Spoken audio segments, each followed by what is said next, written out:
Thank you so much for coming, sir.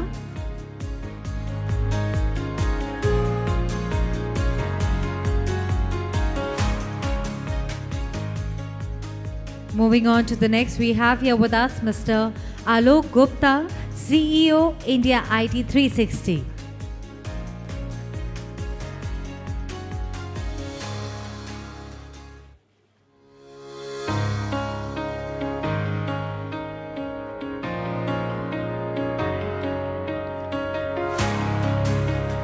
Thank you for turning up for this event, sir.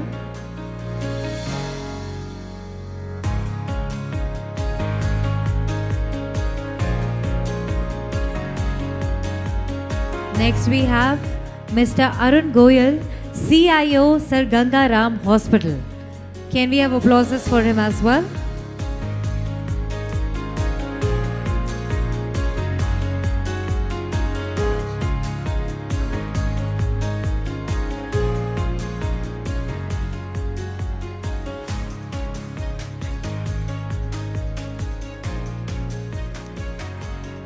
Next we have here with us Mr. Rajesh Khurana, Country Head Consumer BU, South Asia and Africa Biven Technology.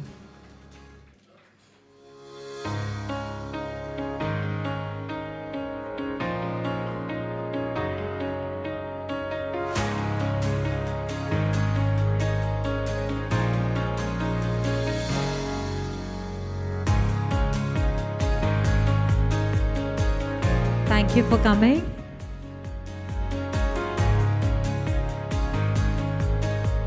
Moving on to the next, we have here with us Mr. Sevak Nautiyal, founder and MD Spark Technologies. He'll be joining soon, so we don't have him here yet. Next, we have here with us Mr. Rishi Prasad, marketing team leader for South Asia, senior manager and surveillance lead for APJ region, Seagate Technology.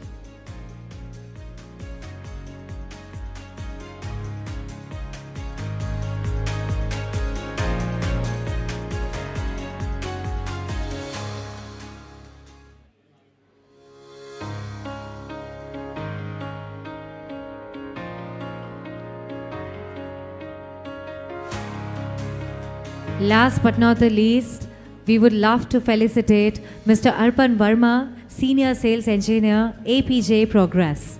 Can we have applauses for him as well?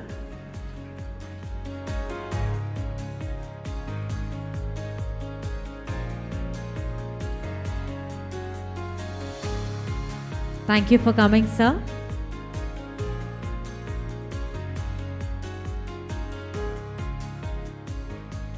Thank you so much. You all can settle down. Ladies and gentlemen, DT Conclave serves as a collaborative space for business leaders and innovators to share insights and strategies to deploy latest emerging technologies and counter the evolving tactics of cyber criminals.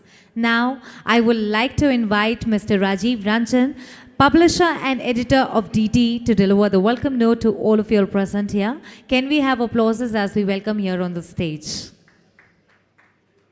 All those who are sitting behind can also applaud. Everyone, can we have a big round of applause?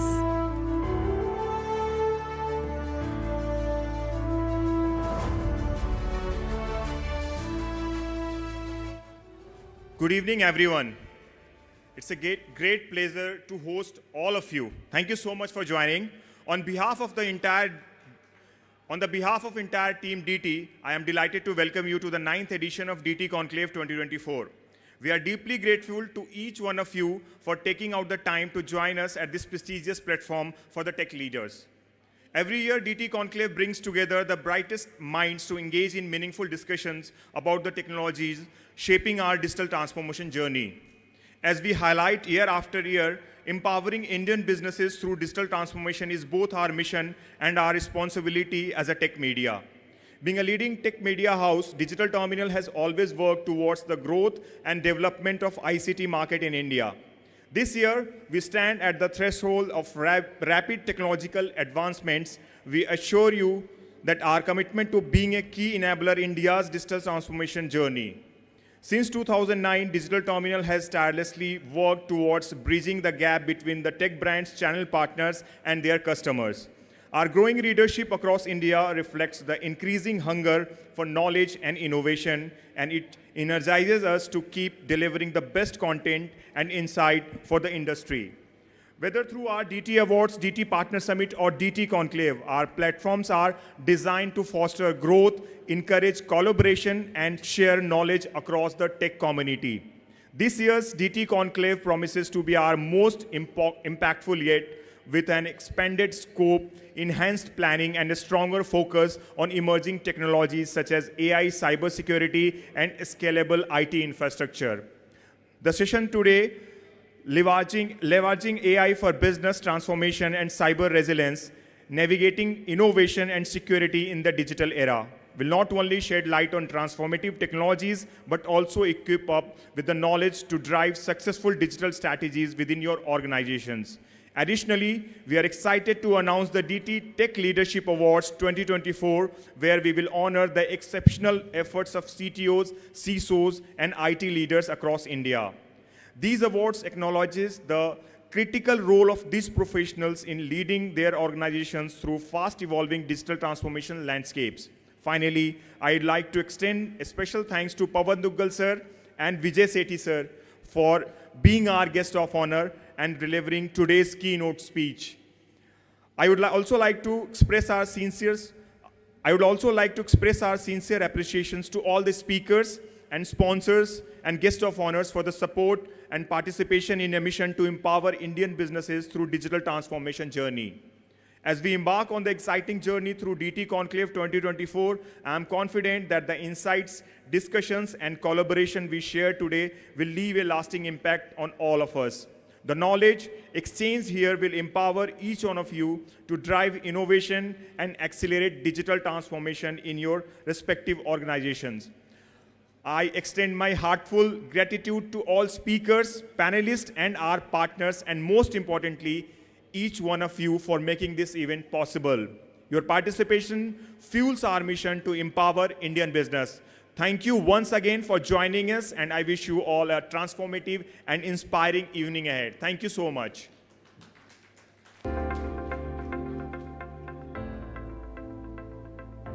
Thank you so much, sir. And now, ladies and gentlemen, it's time for me, as we embark on an essential dialogue about the intersection of cybersecurity and artificial intelligence, which is becoming increasingly critical for organizations across all sectors.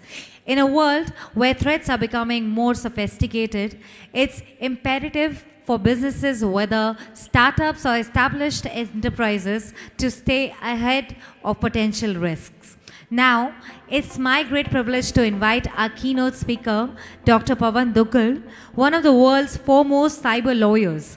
As a practicing advocate at the Supreme Court of India, Dr. Dugal has earned widespread acclaim for his profound expertise in cyber law, cybersecurity law, artificial intelligence law, and e-commerce law. His insights are invaluable as we explore the transformative impact of these technologies on our society and the challenges they present.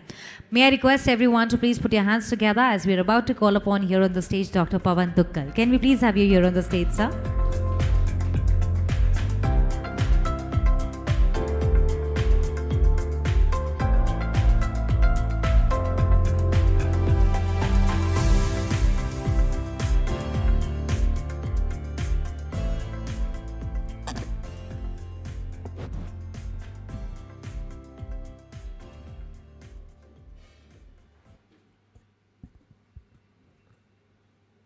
Good evening, everyone. How many of you have traveled on a flight in the last 10 days?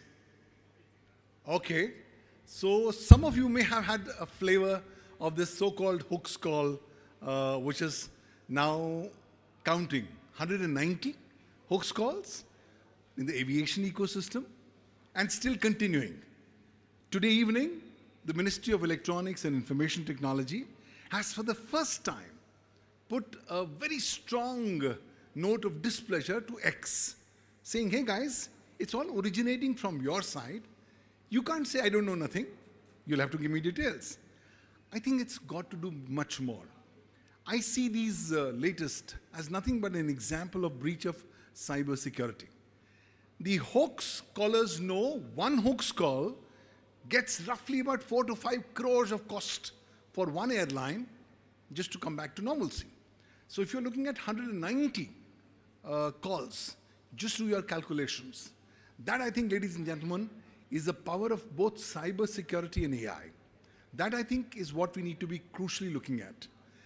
Today, I see so many stalls, I see so many vendors, and I think the market is booming. But wait for next 60 days, and the market is going to see and go completely north.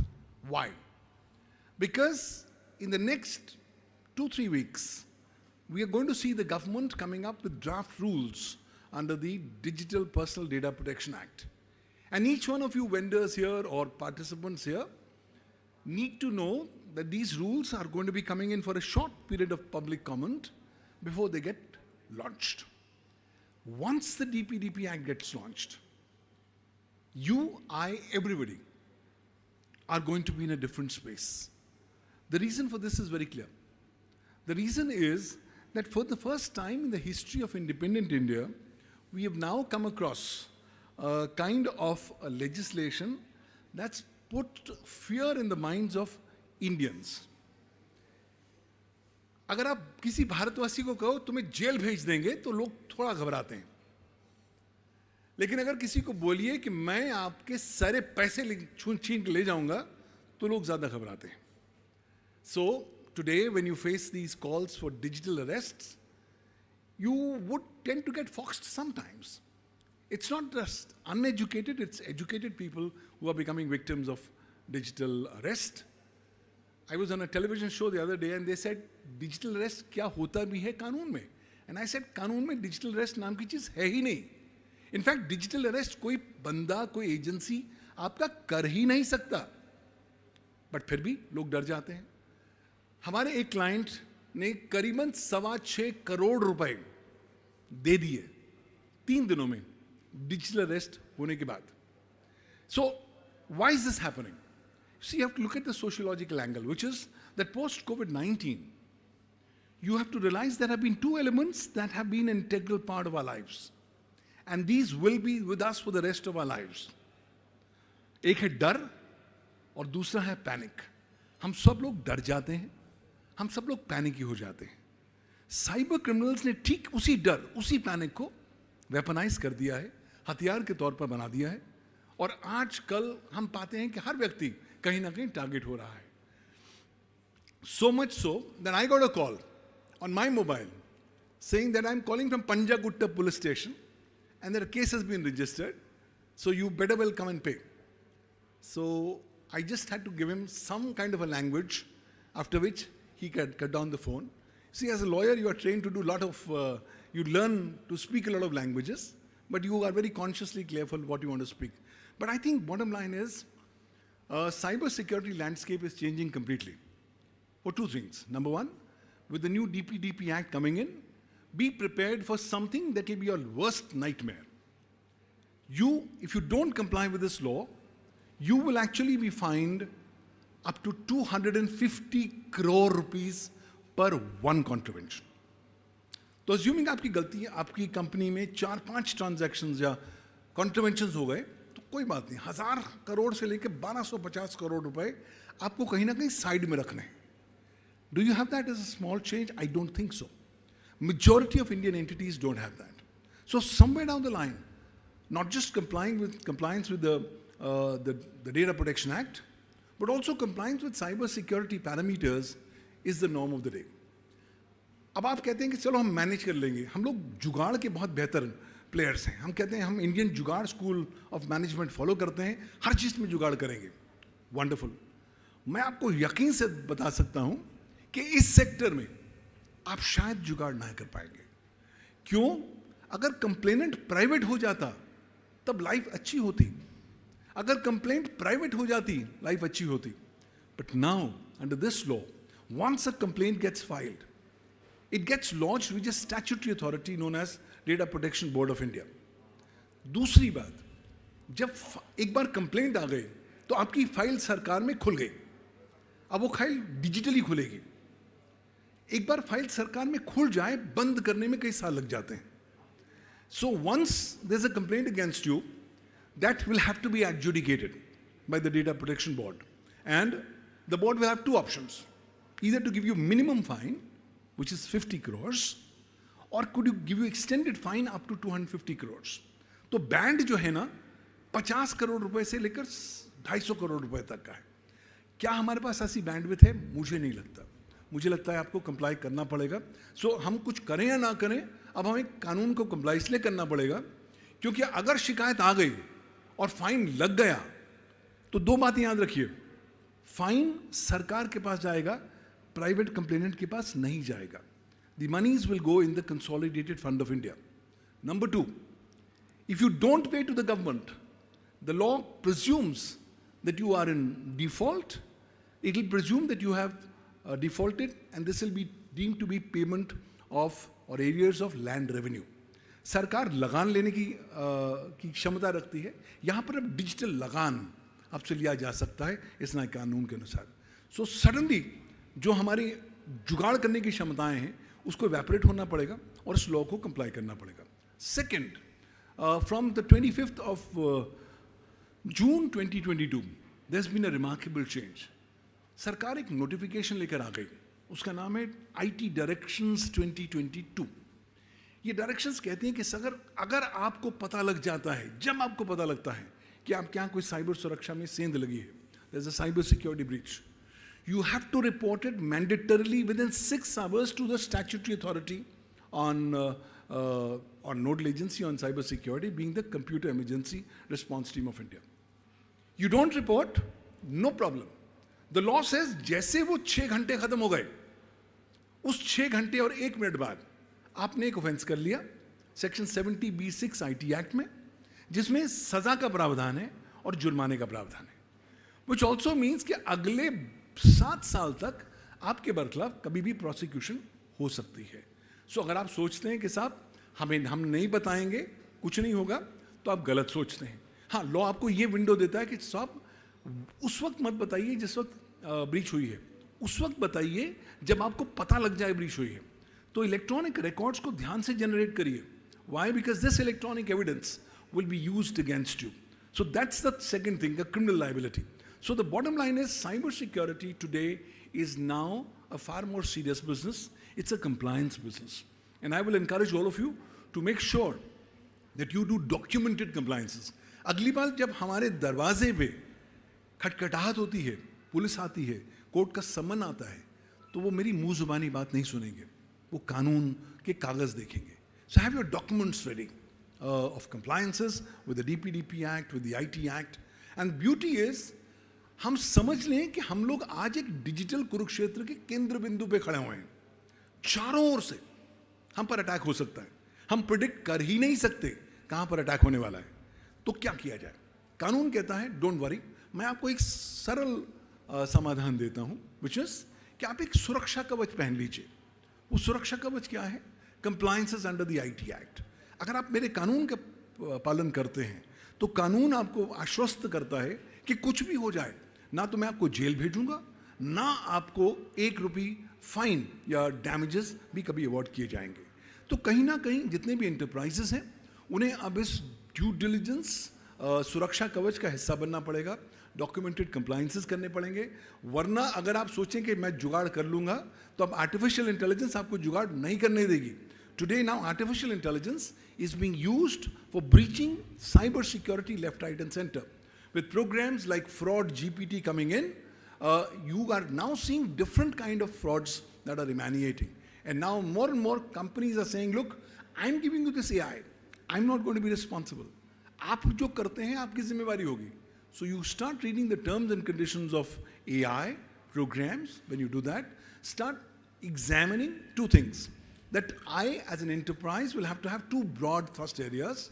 One will be legal compliances, one will be technical compliances. कानून की जो compliances हैं वो जरूर कर लें, कागज अपने पास रखें, क्योंकि आपको नहीं पता अगली बार कौन खटखटात करके आपके आएगा. But more importantly, the technical compliances are of crucial necessity. You must pick up appropriate products that are ensuring compliance with applicable provisions of law, so that at the end of the day, you can be protected. क्योंकि अब ये बात तो समझ लीजिए कि हम सब हमाम में हैं और हम सब एक दूसरे से अनभिज्ञ नहीं हैं. So in this kind of an ecosystem, the quicker we start realizing that we focus on proactive compliances to cybersecurity, to the legal policy and regulatory issues pertaining to AI, the better it is going to be. And ultimately, please, for God's sake, protect yourself. Law कहता है कि अगर आपकी company ने violation किया है, कोई दिक्कत की बात नहीं. आपका जो टॉप मैनेजमेंट है, हम प्रिज्यूम कर लेंगे उसने ऑफेंस कर लिया है और उसके बरखिलाफ कार्रवाई होगी. जेल हो जाएगी, 250 करोड़ रुपए तक पर कॉन्ट्रीवेंशन आ जाएंगे और रेपुटेशन तो खैर एक बार गई तो कभी वापस नहीं आने वाली. So I think somewhere down the line, the bottom stuff is, let's try to give a far more focused, proactive, holistic approach to cybersecurity by ensuring compliance, by putting in appropriate tools, and ultimately, let's contribute in making the Indian digital ecosystem far more secure, far more robust, and far more reliable. Thank you, ladies and gentlemen. It's been a pleasure talking to you.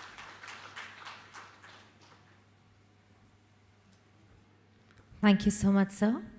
And now, ladies and gentlemen, it is my distinct pleasure to introduce our next distinguished speaker, Mr. Vijay Sethi, the Chairman and Chief Mentor of Mentor Cart. As we navigate the ever-evolving landscape of digital transformation, the role of CIOs has never been more critical. They stand at the forefront of innovation, constantly adapting to encounter emerging challenges and drive their organization towards success. Mr. Sethi is widely regarded as one of India's foremost digital leaders with a wealth of experience in steering technological advancements and navigating organizational change. Can we have a big round of applause for him? Everyone, please put your hands together. Can we please have you here on the stage, sir?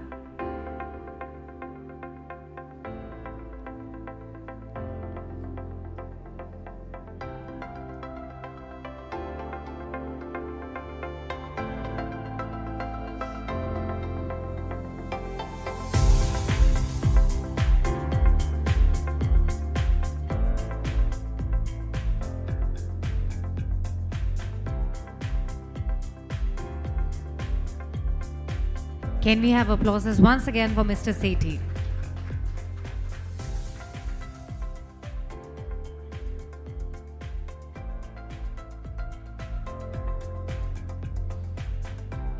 Good evening, everyone.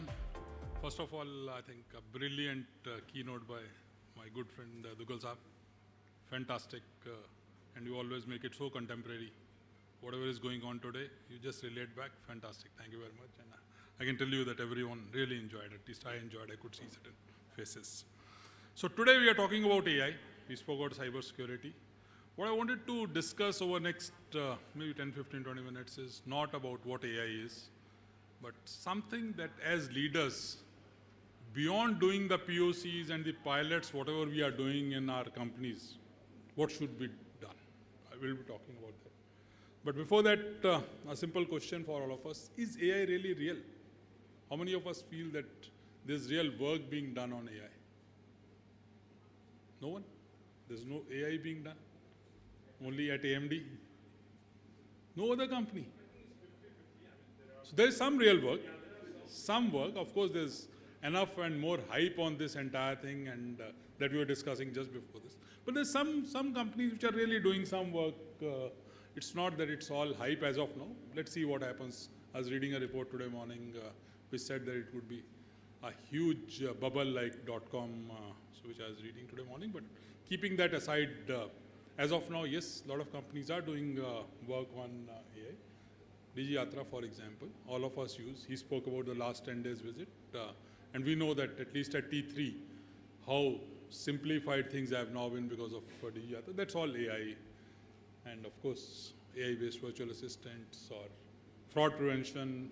It's not just fraud GPT at one end, but also companies are using AI a lot, especially financial companies are using from a fraud detection, prevention perspective. Recommendation engines, all of us have seen with all these sales of Amazons and Flipkarts and other going on. It's all AI-based recommendation engines, which are analytics, of course, we are aware, and having some experience in automotive sector, that had to come that this huge amount of work being done over there. Agriculture, how many of us would think that a traditional area like agriculture. Today, smart agriculture, smart farming, these are actually buzzwords, and there are maybe hundreds and hundreds of startups which are working in AI in agriculture. So there's huge amount of work which is being done over there. Of course, climate change, AI can play a major role over there, and disaster recovery. We have so many CISOs sitting out here, but people are using AI a lot, even disaster recovery. So we always think that disaster recovery would be just, we put in some servers, whether on-prem, on cloud, third location, whatever, but people are using AI to predict as to what could be the potential places, what could be the potential disasters. So AI is being used from that perspective.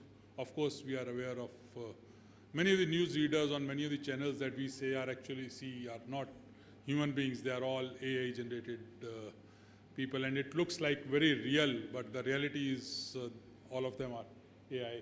Elderly care, changing from one language to another, that's again easy piece which is being done. All of us use Ola, Uber. And of course, Gen AI has kind of changed. So he spoke about 25th June 22, 30th November 22 when ChatGPT was launched. That really changed the entire concept, and even a small kid of 3 years, 5 years would first look at his or her homework in ChatGPT, then a book. So AI is really getting into even at that level. But now the question comes, companies are doing some POCs, some pilots over there. But as leaders sitting out here, are we really happy with the POCs? Is that our end of it? Or should we be doing something else? So that's what I wanted to share over the next 5 minutes, that what as a leader should I do?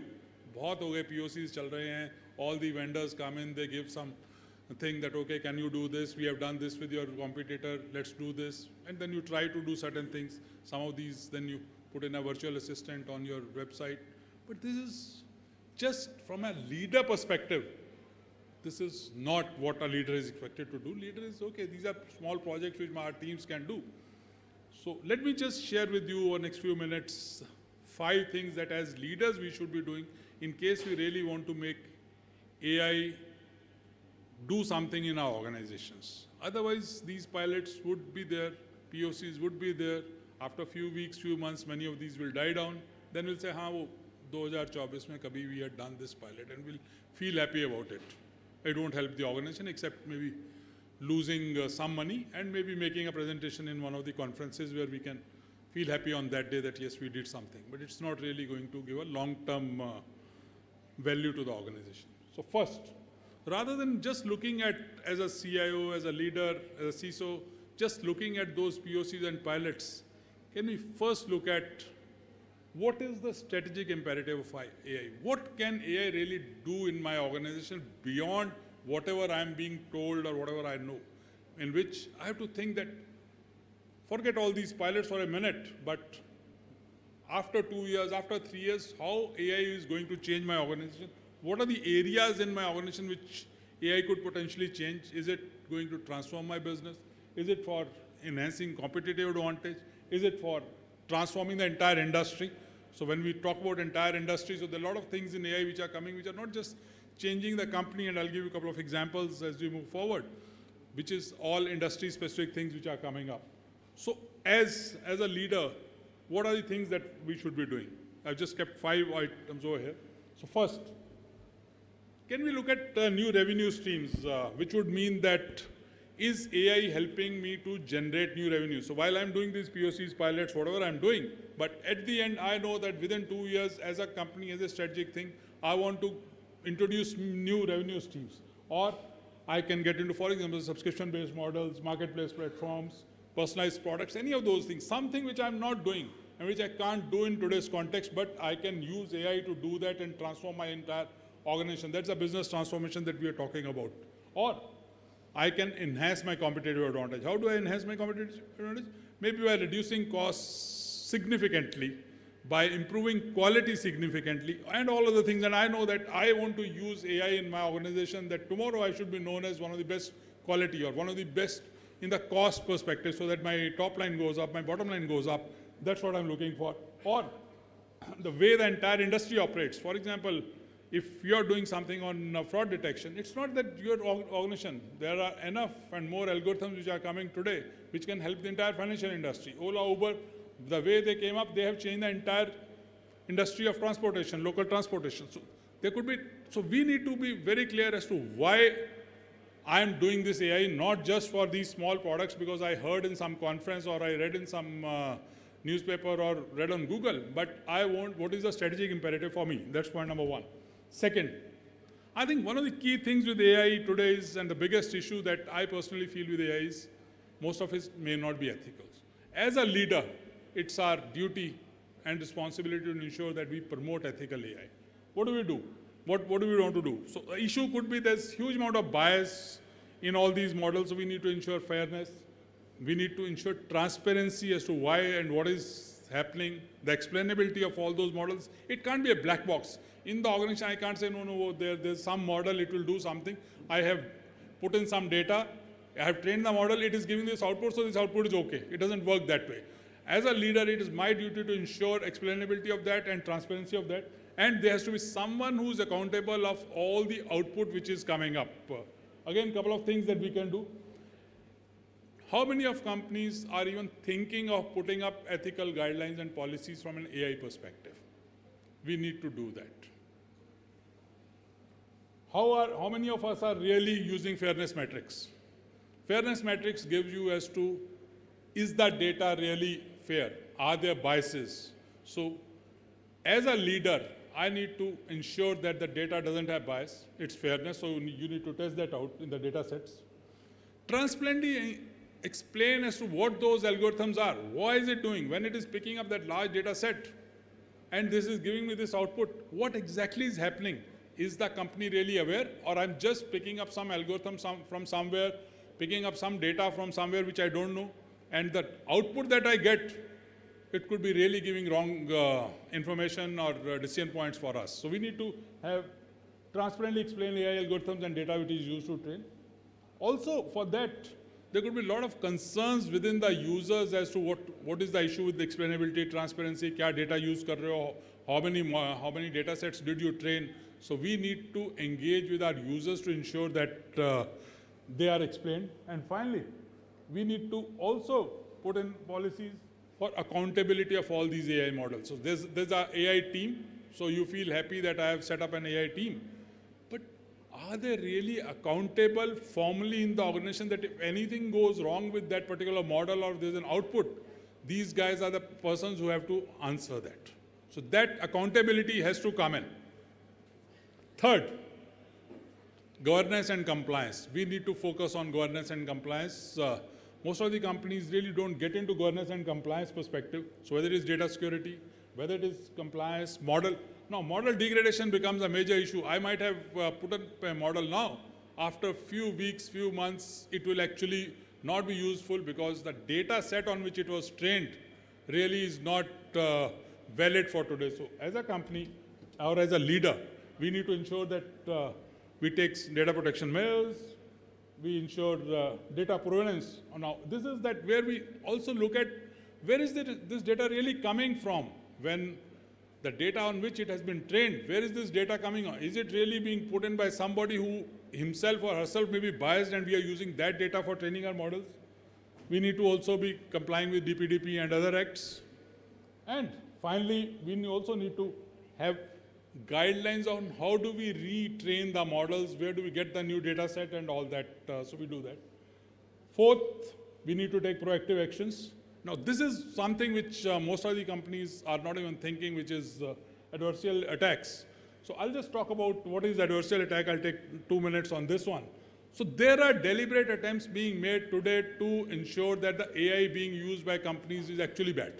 So there are people who are really attackers who are just attacking. So Dugal sir was talking about AI being used, but if you are doing an AI project, there are attackers which are working on that particular project. So there could be various kind of attacks, whether it's an invasion attack, whether it's a poisoning attacks, or even it's your entire model inversion attack. So there are a lot of types of attacks which are really happening today, which are going to ensure that whatever you have done actually doesn't make sense. So someone is picking up data or the model is giving wrong output. So as a leader, we need to ensure that these attacks are removed So we need to work on various ways and means to ensure that people are not able to attack my AI models. And the fifth and the last one is, are we really building an organization which is ready to take AI? So we need to, as leaders, need to change the culture of the organization. So whether it is for reskilling, upskilling, because there's always this thing that a lot of jobs would go away. There's always this thing that people need to be reskilled, upskilled. But is someone in the organization really thinking about as to what needs to be done? So we need to do that part. Also, when people are a bit scared, afraid, mera job rahega, nahi rahega, so we need to ensure that change management is taken care of from that perspective. That's, as a leader, we need to do that. We need to also have look at the ethical AIs, whatever ethical AI, what we spoke about, that has to be part of organizational value, so that when people are working on various outputs based on this, they know that entire thing is really ethical. And finally, there'll be a lot of human and AI collaboration as we move forward 2-3 years in case from a strategic perspective. And that's where we need to make the organization ready that it's a data-driven culture. So output or the decisions that you take are based on those AI data sets, so that we need to take. So this is what, beyond the POCs and pilots, the projects, as leaders, we need to look at, first, focus on strategic imperatives, promote ethical AI, which is very, very important, focus on governance and compliance, take proactive actions for adversarial attacks, and finally build a culture which is where the organization is AI ready. Thank you very much. I know time is up, but thank you.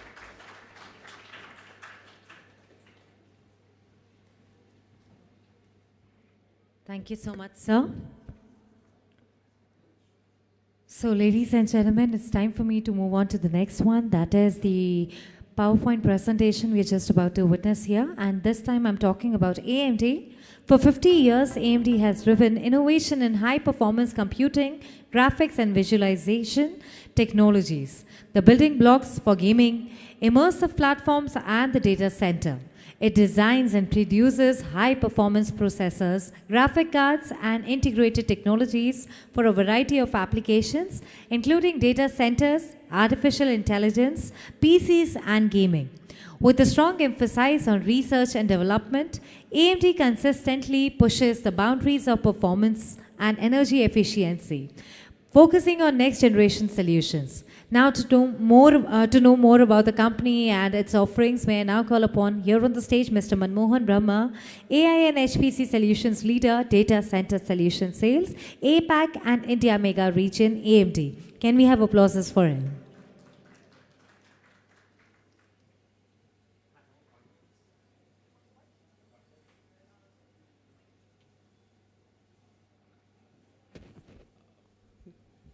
Good evening, everyone. Good evening, everyone. Still lack of energy. We are all talking about AI, and all these AI chips are pretty much power hungry. Huh? Good evening, everyone. I still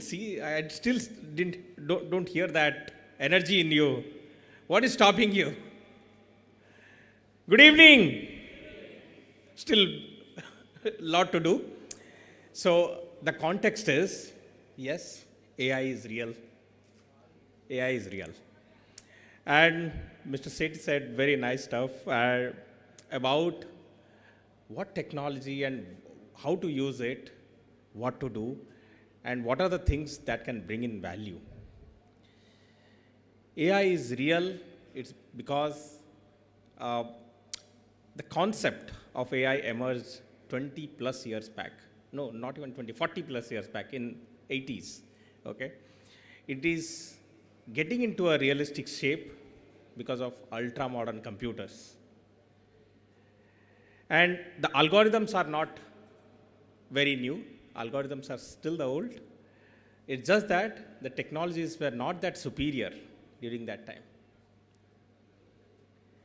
How many of you are married in this hall? I see some partial hands. May I know, like, what is the reason? Is anyone confused? All right. So the context, what I would like to set is, Your eye is actually a real camera, okay? Think about it.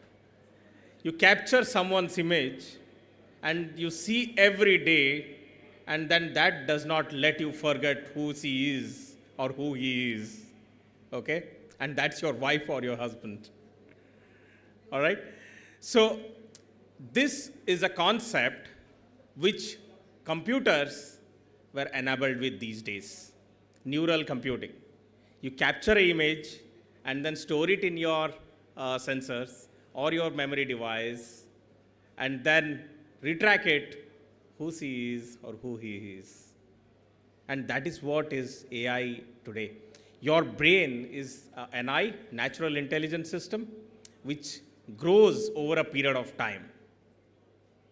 So when in day one, your systems or your brain was with X compute power, as you eventually grow in your age, your compute capabilities in your brain started developing. And that is what we are building. We are empowering tomorrow.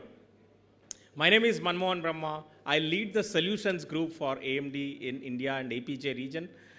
I help design customers solutions or customer requirement based solutions which can solve complex problems. So AMD as a company, we started like 55-year back. We are a new company, 55-year new company, and like we are continuously developing and bringing in products which are changing lives. Whether it is the first multi-core architecture or the first high-performance accelerated computing, we are the number one in making processors which are much more efficient in technology as well as in power. So the interesting thing that is happening apparently is you just look around and you will find a chip which is empowering each and every activity, whether it is a camera device or the sound system or a telephone system.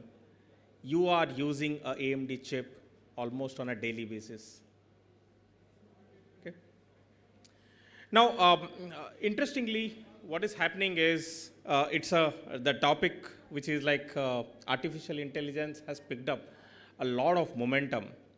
Now, is it that you always need a GPU? When there is a context of AI coming into picture, GPUs are coming naturally to the mind. Now, the fundamental problem what happens is people are not able to understand GPU is just yet another compute device. Now, AI is a problem that can be solved using small scale edge devices or medium scale FPGAs or large scale GPUs. Now, it will be someone who is like, this is the time like not to leverage the capabilities of AI. We have got 600,000 villages in the country. And quite unfortunate, we have got just 13 lakh doctors in the country. Now, think about it. Is there a way that we can leverage LLMs or large language models to work as a translator and expedite the capabilities of a doctor? It's not going to replace a doctor. It is going to act as a pilot to a co-pilot, or a co-pilot to a pilot rather, right? So if you have a doctor who is seeing 10 patients a day can actually leverage LLM techniques and can see 100 patients a day. Is it not something game-changing or a revolution? So with that thought in mind, we are continuously revolving around building great technologies that will bring in not only advancement in performance, but also make sure that it is not going above a certain threshold of power. Okay. No hardware is complete without a software scale. So what we have done, we are like 26,000 employees globally. AMD research is like 26,000 employees globally, out of which 10,000 are in India. And those 10,000 engineers, smart engineers, are actually developing the software stack, the compilers, the libraries that will enable all these chips. So think about a situation that you have got different varieties of processor, and as a CIO or a CTO, you have to invest different teams to set up your development stack for different kind of hardware. It's a very painful process. So we work at the abstract layer, and the team develops a stack which brings you which actually takes you to a holistic approach to just not think about any hardware that is there underlying. We have got interesting processors all the way till 128 core, and recently we have launched 192 core processors. So I remember my good old engineering school days in one of the national research lab, where I was introduced by my professor a 64 core SGI Altec system, and I asked with a lot of astonishment, is it something called as a supercomputer? Okay. And that was a massive system inside a data center consuming, I think, 100 kilowatt of power. It's a huge, like, if all of you remember, like 1 kilowatt of power was consumed by an electric heater, which was there in everyone's house like a couple of years back. So 100 kilowatt is like hundreds of those heaters were powering up that system. And today in my bedroom, I'm able to accommodate 192 cores, which is like 100 times faster than that of the system which I have seen like 15 years back. So 100 times faster. So that's the power of electronics, designs, and the RTL simulations that we do. And we bring in processors with nanoscale technologies. And on the same thing, to expand the portfolio, we have got a GPU line of products, which actually helps to accelerate your computing. You can do X amount of work. Like, for example, 2 billion parameter LLM, 3 billion parameter LLM, you can run it on CPUs. But how about GPTs? How many of you are using ChatGPT? Almost everyone? No need to shy, it's a good technology to use. And like, ChatGPT is like one of our great partner. Microsoft uses a lot of our chips, and this is that chip. The chip in the first is being used by Microsoft, and every month when we supply chips to them, we don't see anything on Azure. It all goes to ChatGPT. So ChatGPTs are actually running on Instinct 300X. So I don't want to compare with speeds and feeds. All the products are really good, and with technologies coming up, we are also coping up with all the software technologies to make sure that it is well taken care of as far as the performance is concerned. There are several stuff. MI300X is an amazing product where we have got a significant compute capabilities powering up the large-scale ChatGPTs or the Meta 405 billion parameter model.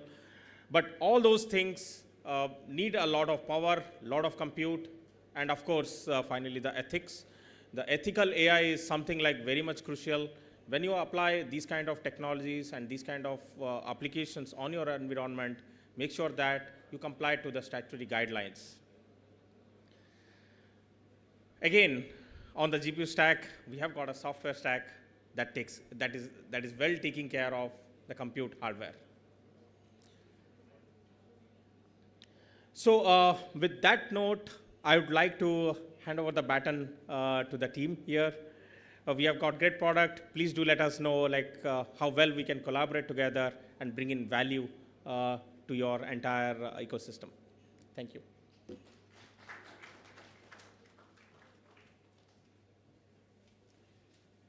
Thank you so much, sir. And now, ladies and gentlemen, moving on to the next, I would now be calling upon all the brands along with the visuals that we'll be seeing here on the screen. So all of you are once again requested to please get your eyes glued to the LED screen because we are about to mention all the brands one after the other. Seagate Technology is a pioneering leader in mass capacity data storage solutions dedicated to transforming how data is stored, accessed, and utilized. With a legacy spanning over 45 years, Seagate has established itself as an innovator in the industry, shipping more than 4 billion terabytes of data capacity. Can we have the visual for it?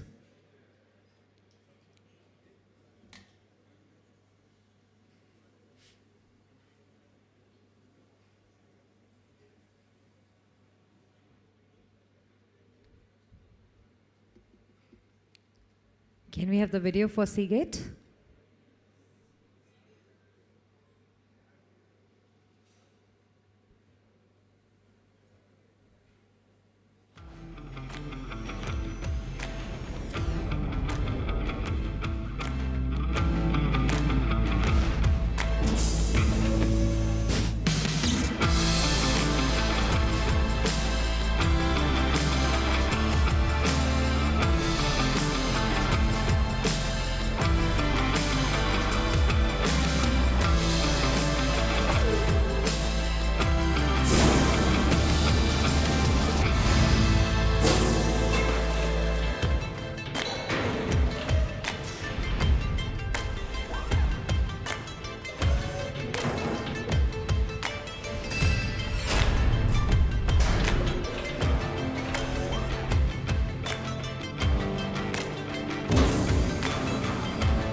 So that was Seagate for us.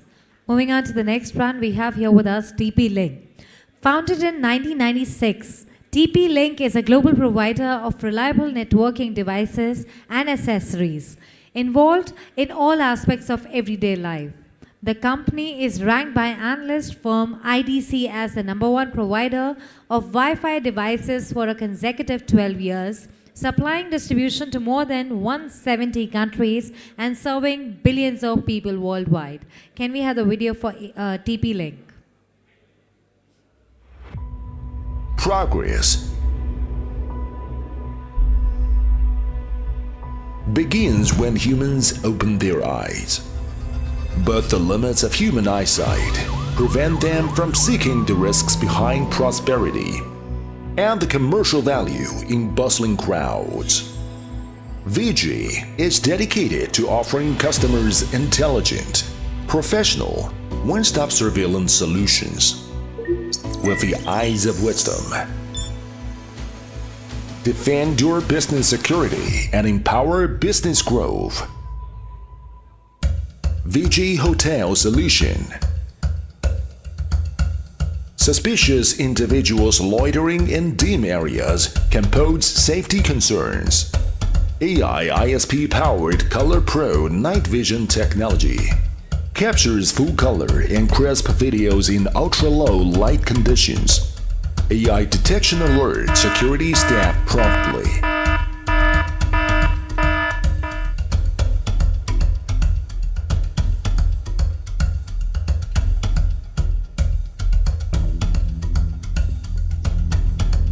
But complex indoor layout make it hard for security staff to track suspicious individuals accurately. By searching for human attributes like sleeve length and shirt color, AI analytics quickly helps locate suspicious targets across cameras. Security staff finds an individual quickly and avoid accidents and property loss. Vijay Retail Solution. Flow Analytics helps visualize and manage real-time customer flow data.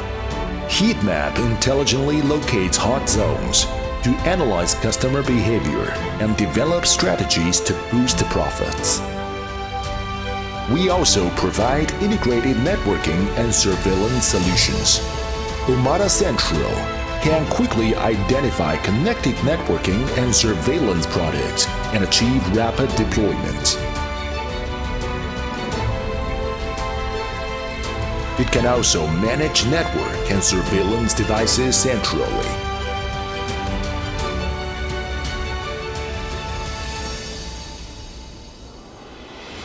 Vijay's intelligent surveillance solutions are now deployed globally across various scenarios.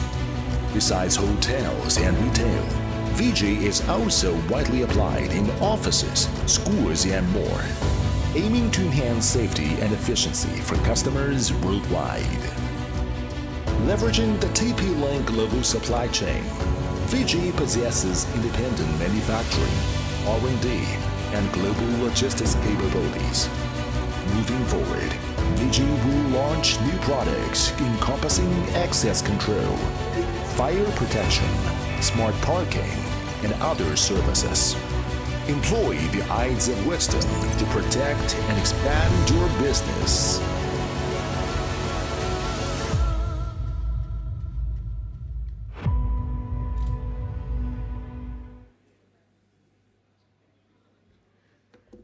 And now, after TP-Link, it is Micron here with us. Micron, a world leader in innovative memory solutions, delivers a rich portfolio of high-performance memory and storage products through Micron and Crucial brands.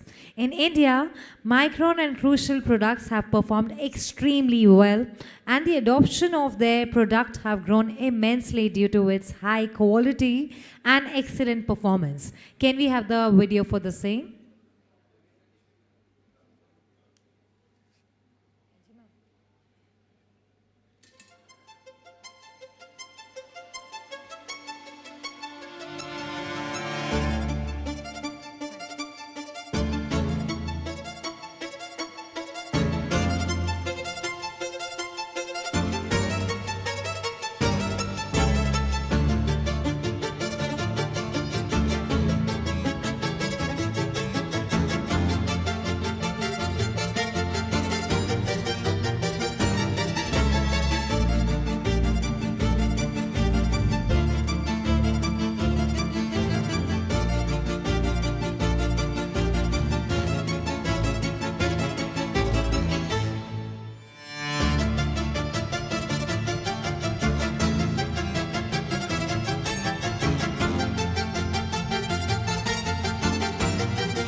And now, today we have InfoPercept with us, who are our first-time participants. They are a platform-led managed services company. They have their own cybersecurity platform called InvenSense, which combines offensive, defensive, and security compliance technologies. And they are completely made in India platform. We are glad to have our cybersecurity partner InfoPercept right here amongst us. Their representatives are also here with us at their booth. So if anybody would like to contact or get in touch with them, they can just directly go to their booths. And now moving on to the next, we have here with us India IT 360. It is a 360-degree B2B digital platform that connects all the stakeholders of the ICT industry.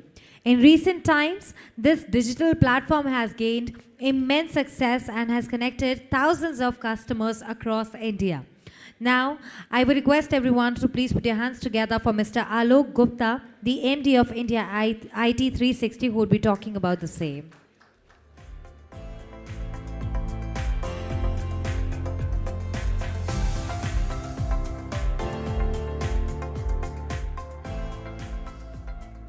Good evening, friends.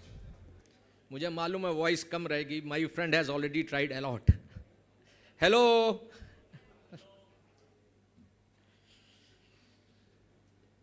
See, first thing is why India IT 360?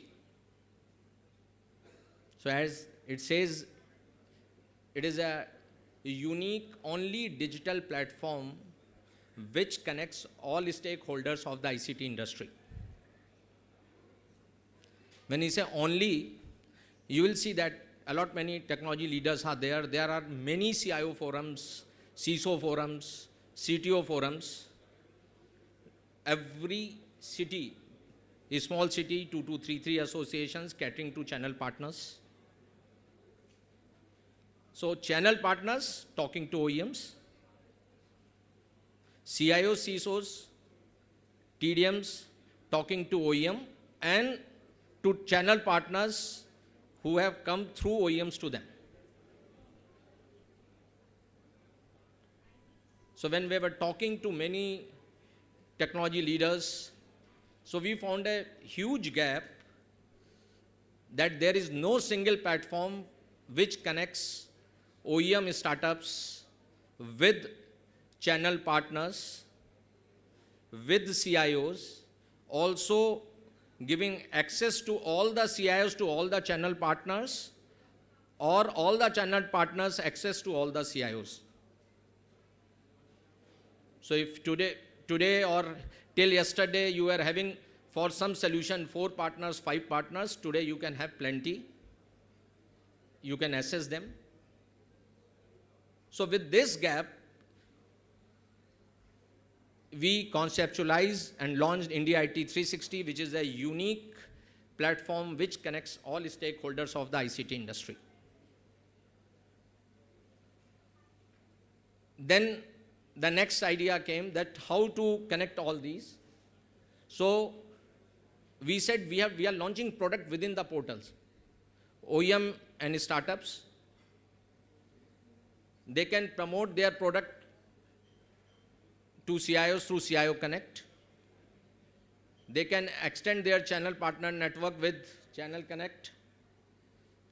Then the concept of Industry Connect came where CIO as a service is there and procure the IT products, solution or services. So all together we have combined. Now I'll talk about each of this product in one minute, just to give you a brief. See, I see many CIOs, TDM sitting here. How many of you pick up a call which comes from an unknown number? Please, anybody, any CIO who picks a call which if it comes from an unknown number. 99% of you don't pick a call if it comes from an unknown number. So how a new startup who has got a very good product or a new OEM who has come into the industry, how he will come to you? So we are giving them an opportunity to create a catalog within the platform and then have an access. The access of those catalog pages is available to all the channel partners across the country and also to all the CIOs, CISOs, TDMs. So that's how the OEM and startups have started registering with us and came. Then somebody came that, okay, how you will bring the CIOs on the portal? I am there in the industry from more than 34 years, president of Delhi IT Association from almost 8 years. Personally visited more than 20,000 channel partners across India. Must have met more than 3,000 TDMs in last 35 years, CIOs, CISOs. And in my days, it used to be EDP manager from where we started. So we thought of a person, CIO as a service, everywhere it is happening. But you look at, 90% of the SMB organizations cannot afford a CIO, full-time CIO. But they need service for implementing particular project. They don't know whom to contact. So we launched CIO as a service, where a SMB organization need a technology leader maybe for 3 days a month, for a few months, maybe 6 days a month. So the CIO who gets registered, they can give their complete journey, what kind of solution they have implemented. And with that, you will be the industry person who needs it. He will search for that. He will not get the name. He will get the, okay, this is the expertise I am looking at. Then he connects with our team, India IT 360 team. They take an approval from the CIO or TDM, and then they will connect them that, okay, now you can go and give a consultancy. It can be a free consultancy back to, it may be a startup also looking for that, or it can be a chargeable. Procure IT products. OEM comes to you, big OEMs will come. They will listen to you a problem statement and they will propose a solution. Get you few partners, they will give a proposal. I'll give you a use case which is happening even now. A tender came with a top brand that, okay, you have to implement this particular solution in the organization. The tender EMD was 5.6 crores, so you can make it out that how big was the tender size. It's a public sector company. That EMD will be about 4.5 crores or something. And you have to choose between these two solutions. The solution, once you will implement, you have to develop the requirement, and that will take 9 months and then 3 months cooling period. Suddenly, other company goes and meet the MD of the organization, says, sir, I am not qualifying for this tender, but I have this solution ready, and whatever your EMD costs, give me 50% of that, and I'll implement it in 8 weeks. Look at the position of that technology leader.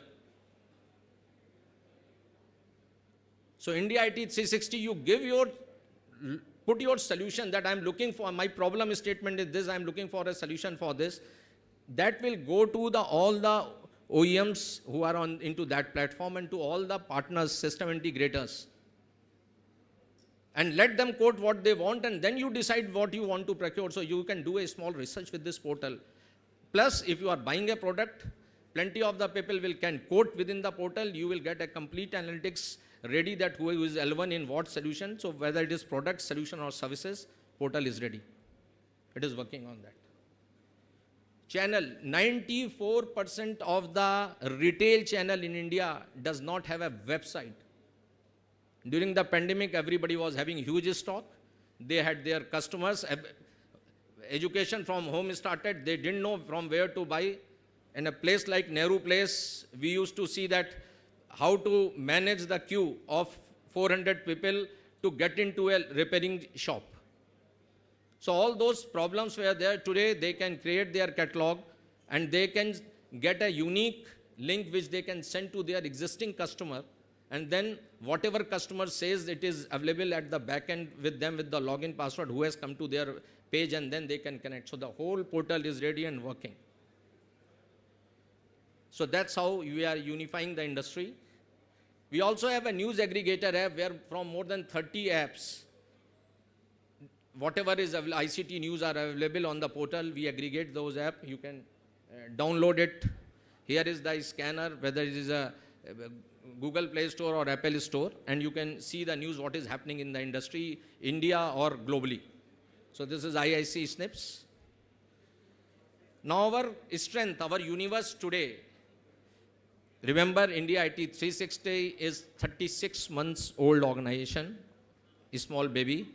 Today we have 31,000 registered partners on the portal from all India, and total vetted database we have of 50,000 channel partners.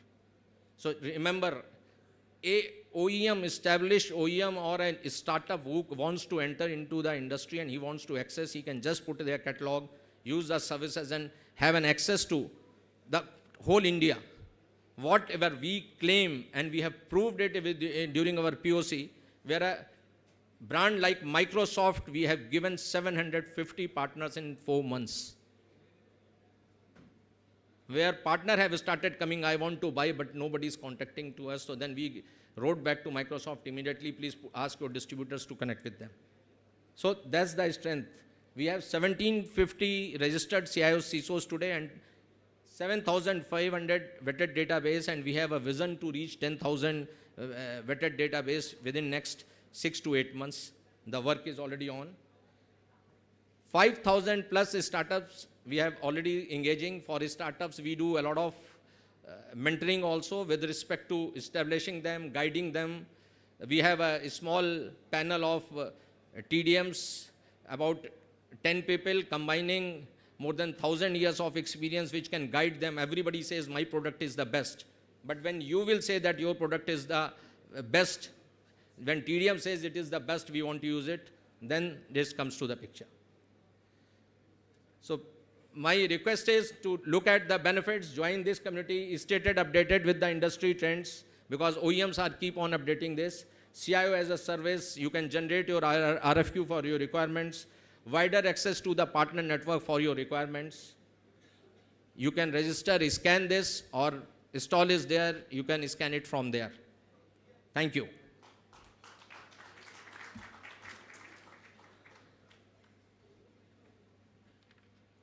Thank you so much, sir. And now, ladies and gentlemen, there are a couple of people here with us who are very important to us, so we would like to felicitate a couple of them, for which I would request Mr. Rajiv Ranjan, can we please have you here on the stage? And can we have applauses for him again? To start the session, I would request everyone to please put your hands together for Mr. Sanjio Singh, Manager Enterprise Sales, India and South Micron Technology. Can we please have you here on the stage, sir? Big round of applause, everyone.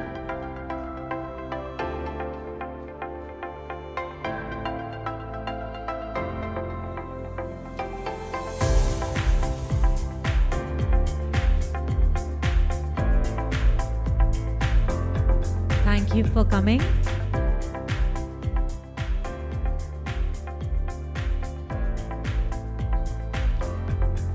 Next, we have here with us Mr. Rahul Dubey, the General Manager, Public Sector and Strategic Business Dealing. Can we please have you here, sir? Applauses, everyone. Apart from dealing, everybody else can also clap.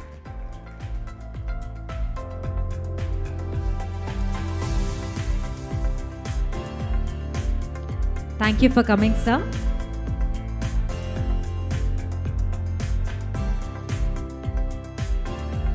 Next, we have here with us Mr. Jitendra Bulani, the Chief Marketing Officer, InfoPercept. Can we please have applauses for him, and can we please have you here on the stage, sir? Mr. Bulani.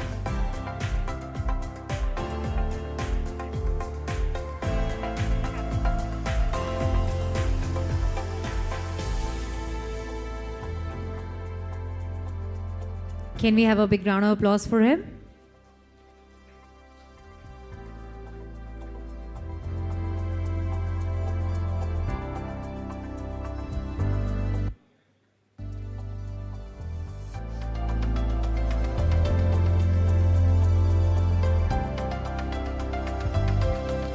Next, we have here with us Mr. Sushil Sharma, Senior Sales Manager, AMD. Applauses, everybody.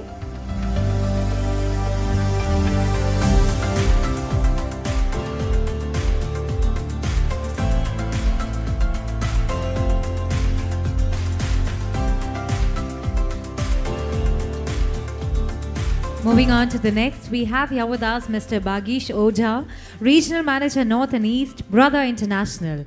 Can we have applauses for him as well, and can we please have you here on the stage, sir? Taaliyan bajti rehni chahiye, everyone.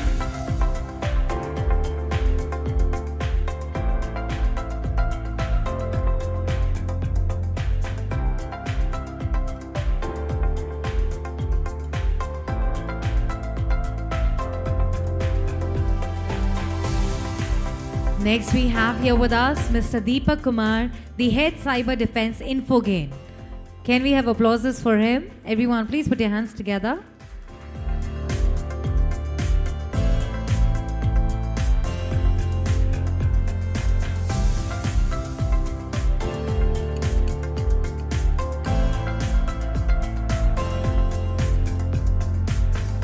Last but not the least, we finally have here with us Mr. Sevak Nautiyal, the founder and MD of Spark Technologies. Can we have applauses, everyone?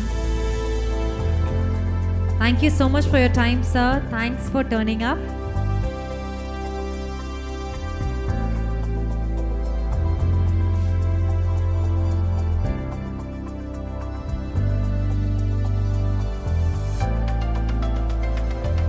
Thank you so much, Rajiv, sir.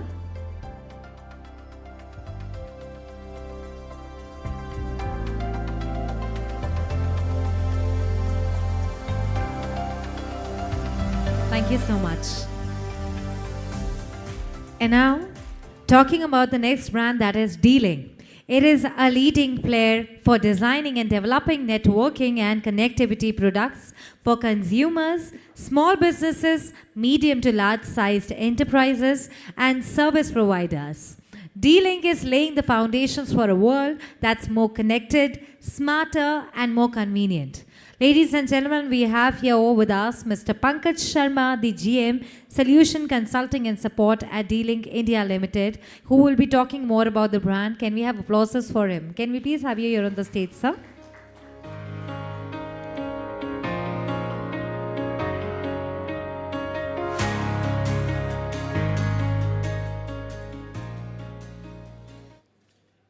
Good evening, everyone.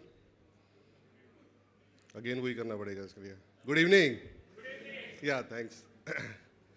So, myself Pankaj Sharma. I am taking care of this technical part from dealing sides. So, I will discuss a little bit about dealing global presence, dealing India, then what kind of solution we have and what kind of solution we can provide, along with some success story what we have. So if I'm talking about dealing global wise, so we started in 1886. So we already completed 35 years in India as well as globally. So we have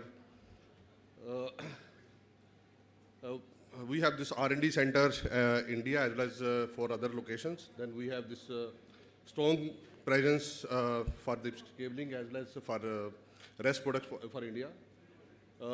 We have a head office in Taiwan. So if I'm talking about this dealing India Limited, we already registered in this NEC and VSC. Then I think a little bit that part is there. So we have 4 this R&D center and 1 of them in India. Then we have in India we have this 13 sales office where we have this complete sales as well as pre-sales team available.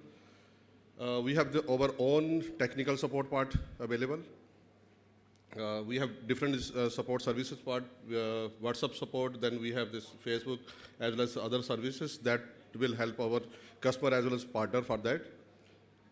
We have this 4 ND as well as this N number of this business distributor along with almost 2,000 plus system integrator. Those are aligned with dealing.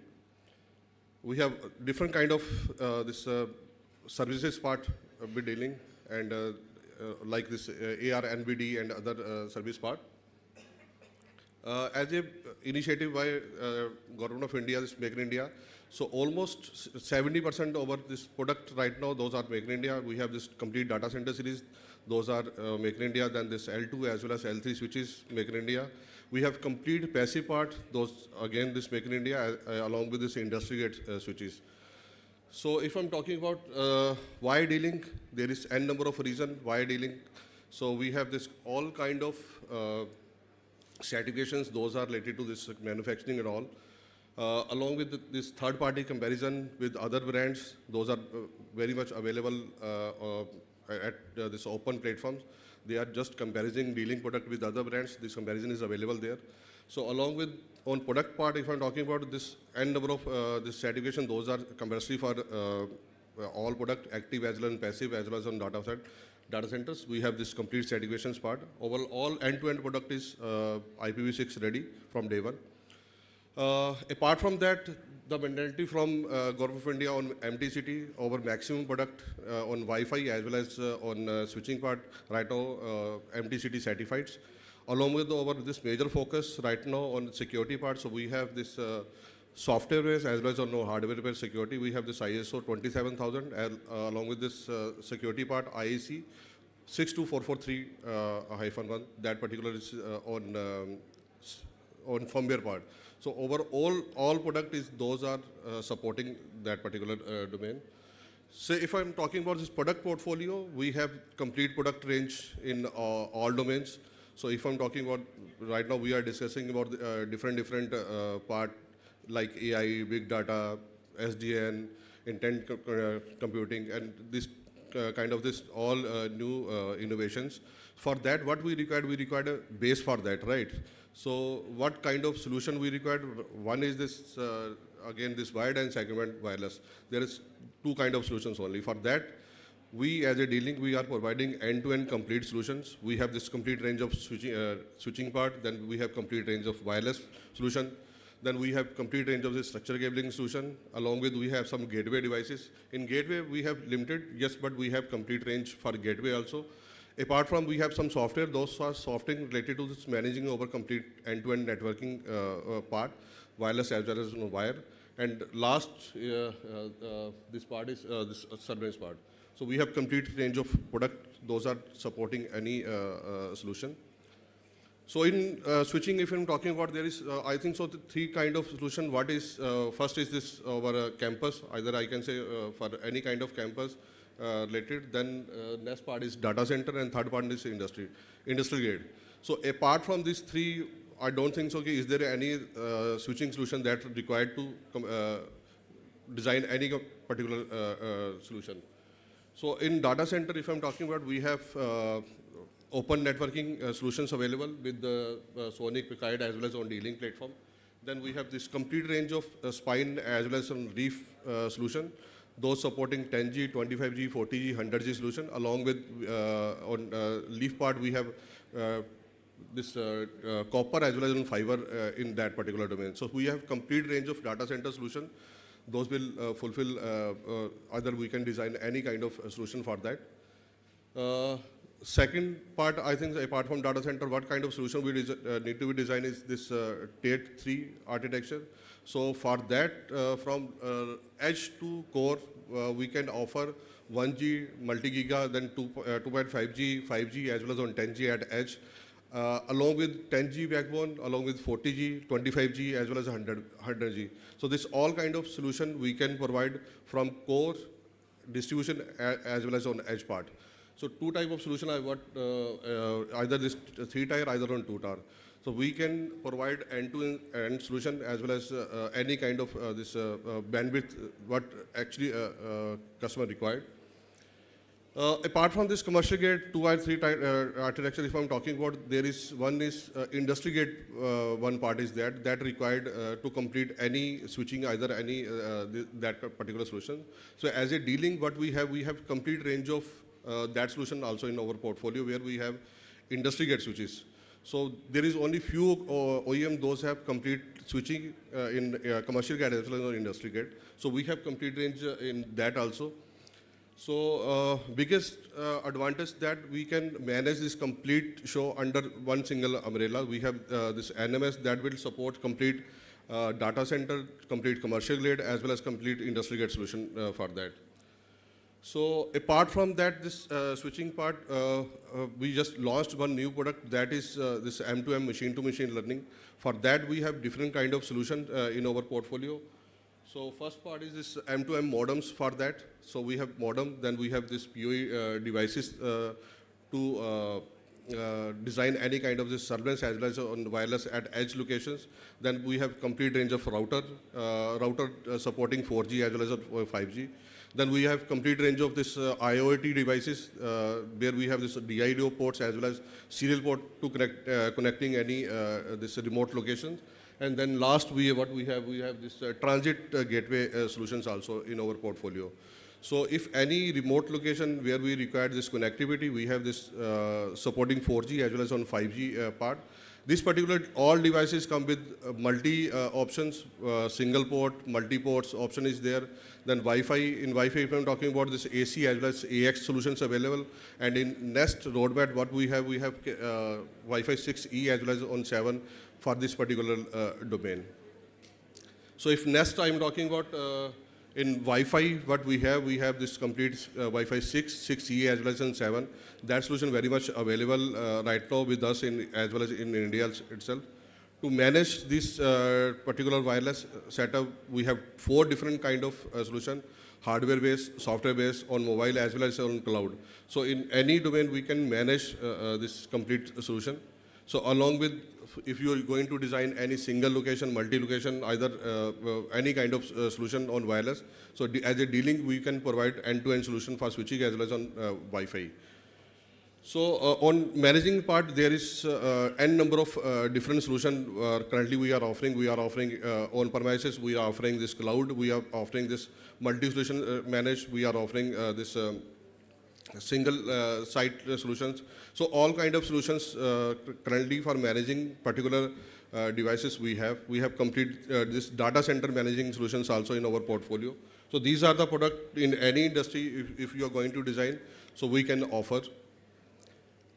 Again, this Hype solution, what we are offering, this complete solution, already I mentioned, this complete solution on all aspect on switching, commercial, industry grade, M2M, as well as on this Wi-Fi, we can manage from a single devices.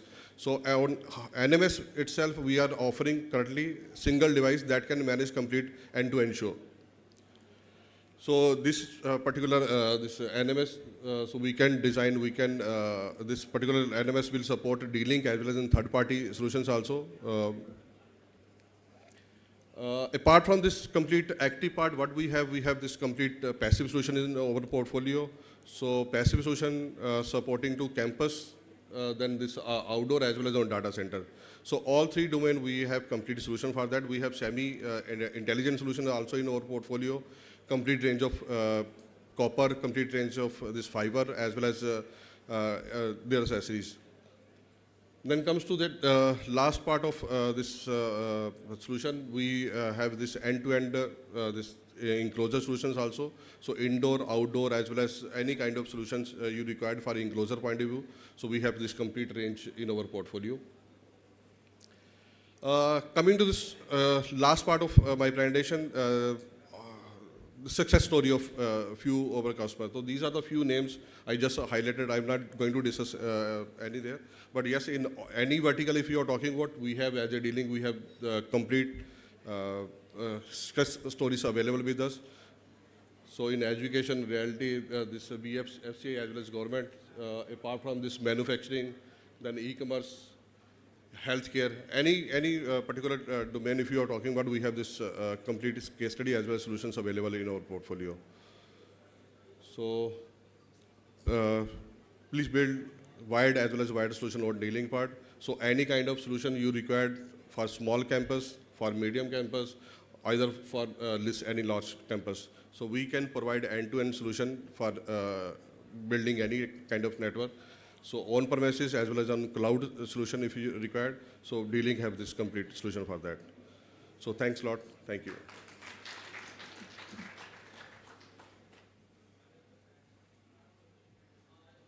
Thank you so much, sir. Moving on to the next brand, we have here with us Brother. It is a globally recognized brand known for its innovation and quality in the print, imaging, labeling, and sewing markets. Brother has grown into a trusted name, serving diverse customer needs with a comprehensive range of products that emphasize functionality, reliability, and cutting-edge technology. Brother's strong focus on customer satisfaction, combined with its technological expertise, has made it a leading brand in India. Can we have the video for the same?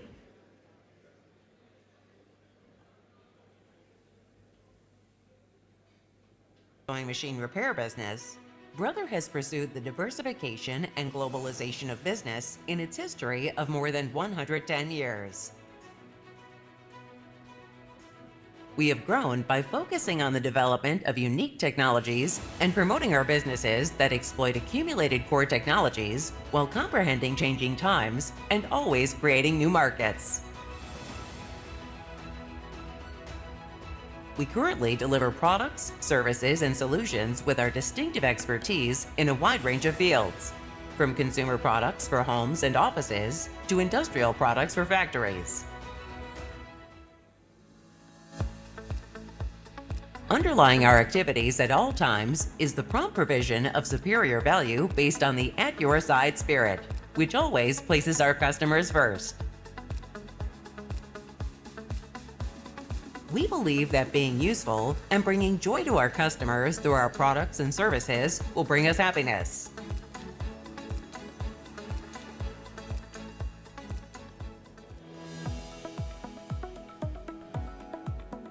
We have formulated the Brother Group vision at your side 2030 to show our direction to fiscal 2030. At your side 2030 comprises 3 elements. We have considered what kind of value we will provide to our customers and society, and based on our raison d'etre as our purpose, the vision outlines how we intend to provide value as our approach, and what values we intend to realize by 2030 as our focus areas. Our purpose. By being at your side, we enable people's productivity and creativity, contribute to society, and help protect the Earth. As we have throughout our history, we continue to help unlock people's innate productivity and creativity. By supporting people in their value creation journeys and helping them realize their aspirations and goals, we contribute to a better society. We are also at your side for the environment, focusing on sustainability and on leaving as small a footprint as possible. Our approach. We identify and eliminate barriers to customer success by utilizing our unique technologies and global network. We will understand our customers' value chain, identify their core challenges, and provide unique products and solutions that help them achieve their goals. We will continue developing and enhancing unique technologies across Brothers' multi-business portfolio. We will take advantage of our global network of local experts, sales channels, and customer bases. We will expand our portfolio by focusing on adjacencies to our two strong assets, technology and global network. Our focus areas. Industrial. Become a trusted, invaluable solutions partner.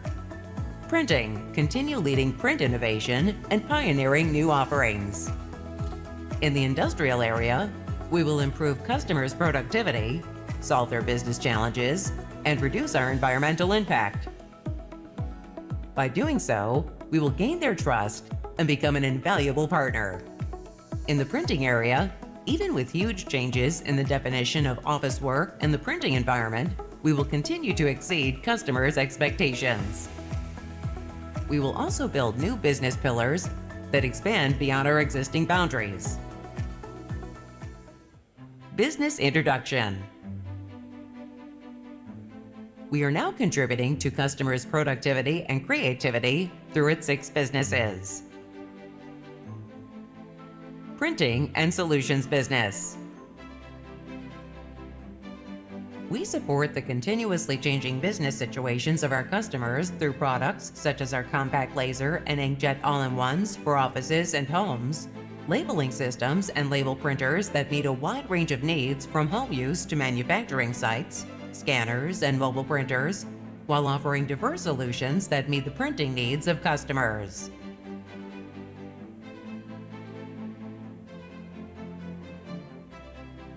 Machinery Business. We contribute to improving the productivity and of creating new value for our customers through machine tools that are ideal for parts processing, such as automobile and IT equipment, industrial sewing machines that are easy to use, provide high-quality sewing and conserve energy, and garment printers that meet garment digital printing needs. Domino Business.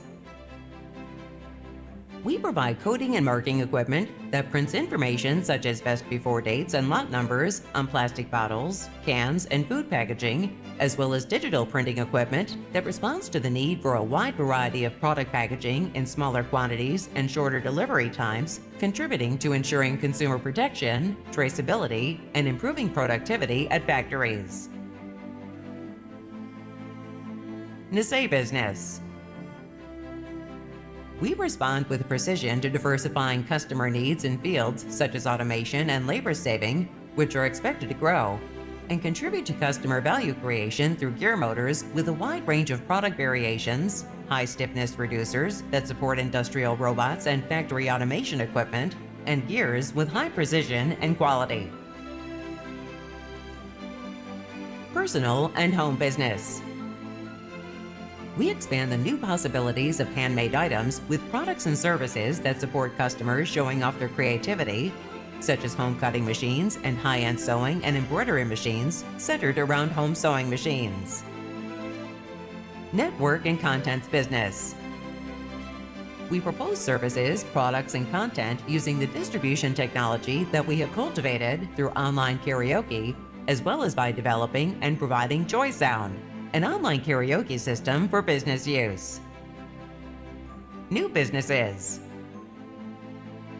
We will contribute to solving social issues by leveraging our diverse, unique technologies and providing new products and services that respond to social changes.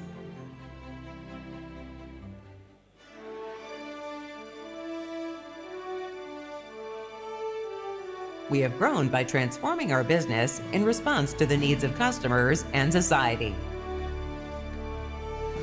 We have a wide range of businesses, such as printers and industrial equipment, and a balanced proportion of sales revenue by region. Approximately 70% of our employees work outside Japan, and we are promoting globalization of our management framework, such as human resources, which supports our business growth. We have manufacturing, development, and sales facilities in more than 40 countries and regions, offering products and services around the world in line with changing global needs. We will continue facing the issues of our customers and society and solving them. By doing so, we aim to achieve the Sustainable Development Goals, SDGs, identified by the United Nations. We collect toner cartridges and recycle them at factories in Europe, the United States, and Japan, leading to effective use of resources and reduction of CO2 emissions. We carry out tree planting activities to preserve ecosystems at Brother Forest in Guizhou and Guizhou City, Gifu Prefecture, as well as in Thailand, Slovakia, and other locations around the world. We contribute to society through initiatives such as the Golden Ring Project, which creates a circle of support for cancer patients at each of our locations around the world as part of our global employee participation activities. We are promoting CSR procurement that considers human rights and the environment on a global scale and strengthening its commitment toward pursuing a responsible value chain as stated in the materiality. Going forward, we will continue to use our diverse and unique technologies and global network to create value that is distinctive of Brother. We will also contribute to the development of society and the future of Earth by working to solve social issues through business. At your side, Brother. So that was Brother for us, everyone. Moving on to the next brand, that is Round Robin. Round Robin Tech Services brings over 3 decades of expertise in cybersecurity and network infrastructure, delivering straightforward, cutting-edge solutions. As a trusted value-added distributor, the company collaborates closely with manufacturers and channel partners to offer tailored, innovative solutions that meet specific needs. Just before I call upon the person from the same brand, I would request everyone to please watch this video. Can we have the video, please?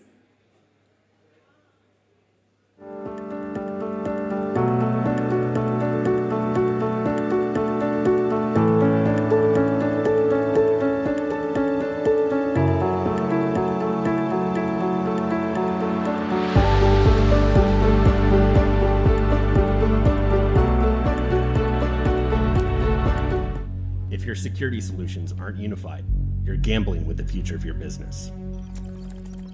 Cyber attacks are evolving. They're more sophisticated, automated, and widespread than ever before. Today's attack surface is broader and more complex than it's ever been. And attackers are taking advantage of the gaps between complex and disconnected security solutions. You might lack the skilled security staff to keep up, or the budget, or the time. The answer is simple. We are WatchGuard Technologies, a global leader in unified cybersecurity. We've spent over 25 years making powerful, enterprise-grade protection accessible to businesses of all types and sizes through simplicity. Our unified security platform architecture elevates every aspect of modern security. It replaces the old patchwork approach that has led to weaker protection and rising management burdens. With WatchGuard, you get comprehensive security for network environments, users, and devices through one cloud-based management and visibility interface. With the shared threat intelligence, integration, and platform-wide automation to deliver unmatched protection and empower seamless security operations. The threat landscape is evolving. Are you? Fight security complexity with simplicity and the security of one. One vision for cybersecurity technology that's as powerful as it is simple. One partner that streamlines every aspect of security consumption, delivery, and management. One platform to elevate security efficacy against today's threats and whatever's around the corner.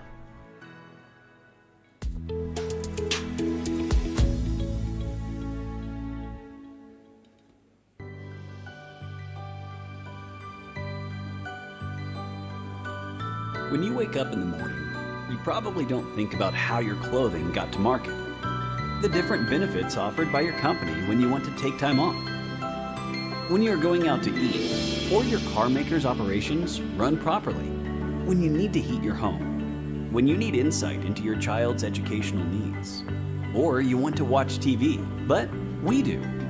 We're Progress. We're the trusted provider of infrastructure software used around the world in applications you use every day. Organizations from global titans to startup innovators build their businesses on our software. Our technology brings VR to life.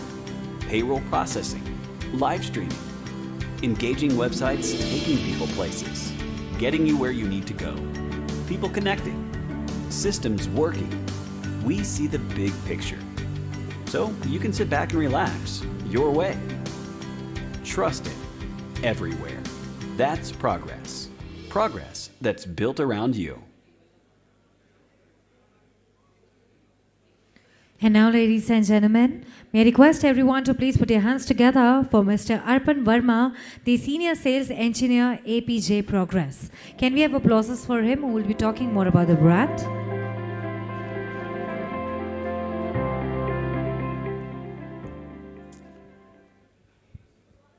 Thank you, everyone. Very good evening to all of you. This is our pleasure to being here with you all today. My name is Arpan Verma, and I take care of the complete pre-sales activity for Progress for the entire APJ region for infra product line of the Progress. Have you heard about the Progress before? Any idea? Thank you. So some of them said yes. So if we talk about for the Progress has around 20 plus product line. Okay, this is 3-decade-old company. It's a Nasdaq listed, one of the oldest Nasdaq listed software company. If you talk about from your digital activity, which you do on a daily basis, Progress is involved in form of Uber, Netflix, Facebook, and all.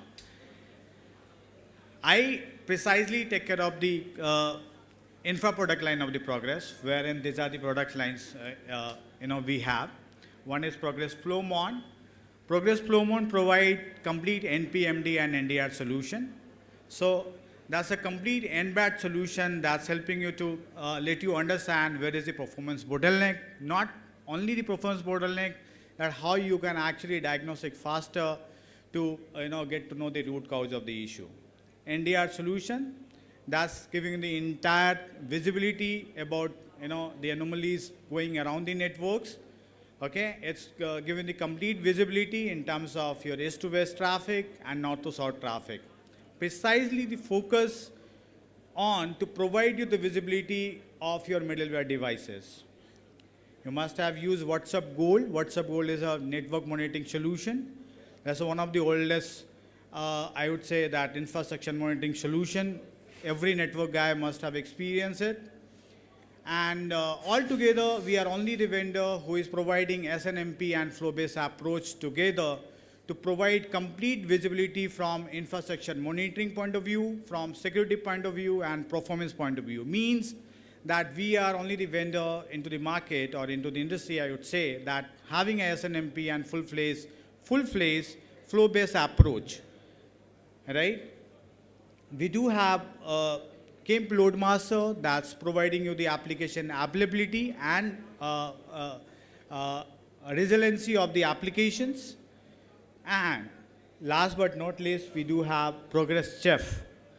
That's an automation platform that's helping you to automate your configuration across your large infra environment. If you have a 10,000 servers, 50,000 servers, any of the application you want to launch any point of time, this is a solution available wherein it's helping you after the Terraform. Like Ansible you are using to launch the application, you can consider this product to launch the application across the infra. So it's not only doing the application management or application launching, it's also helping you in terms of letting you know your security drift or runtime configuration drift. Means that any of the configuration has taken has been changed or has taken place, that will come to know on the fly. So that's it from Progress Infra product line. I do have time bonds, so I'm sorry for that. Thank you. Thank you for your name. Thank you.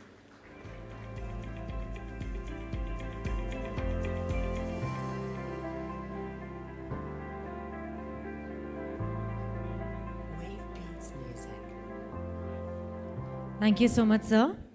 Now it's time to shift gears and engage in our much anticipated panel discussion, which is on leveraging AI for business transformation and cyber resilience, navigating innovation and security in the digital era.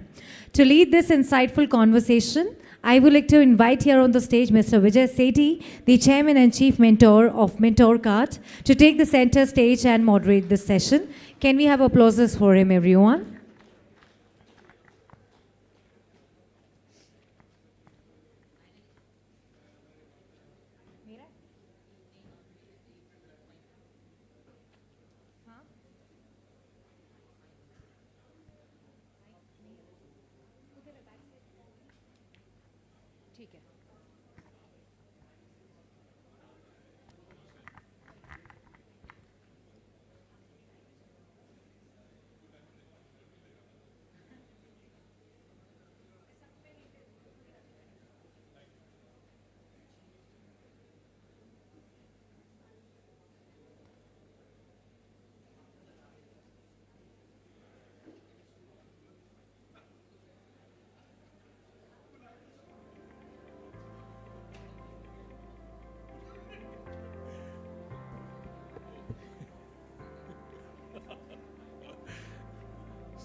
मेरे को लग रहा है.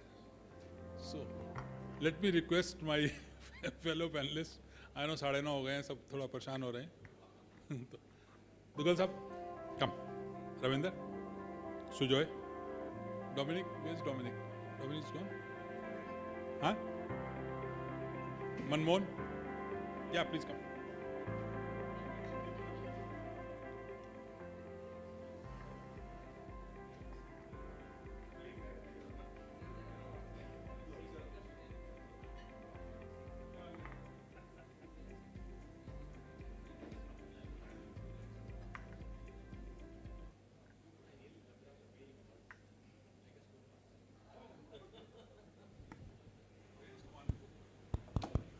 Thank you very much. Testing. I know we are at what time? We are at 9:23. We are supposed to start at 7:30. So we are almost 2 hours late. I can understand many of you guys would be itching for the awards or for dinner. But we'll keep it very short. We'll also keep it very interesting so that, and that would be my request to all my fellow panelists, that let's keep it very, very interesting so that we don't get into a long Gyan session, but keep it very crisp. Let me start with you, Dugal sahab. So, Dugal sahab, you spoke about. जैसे आपको जो पसंद है वो कर रहे, कोई दिक्कत नहीं.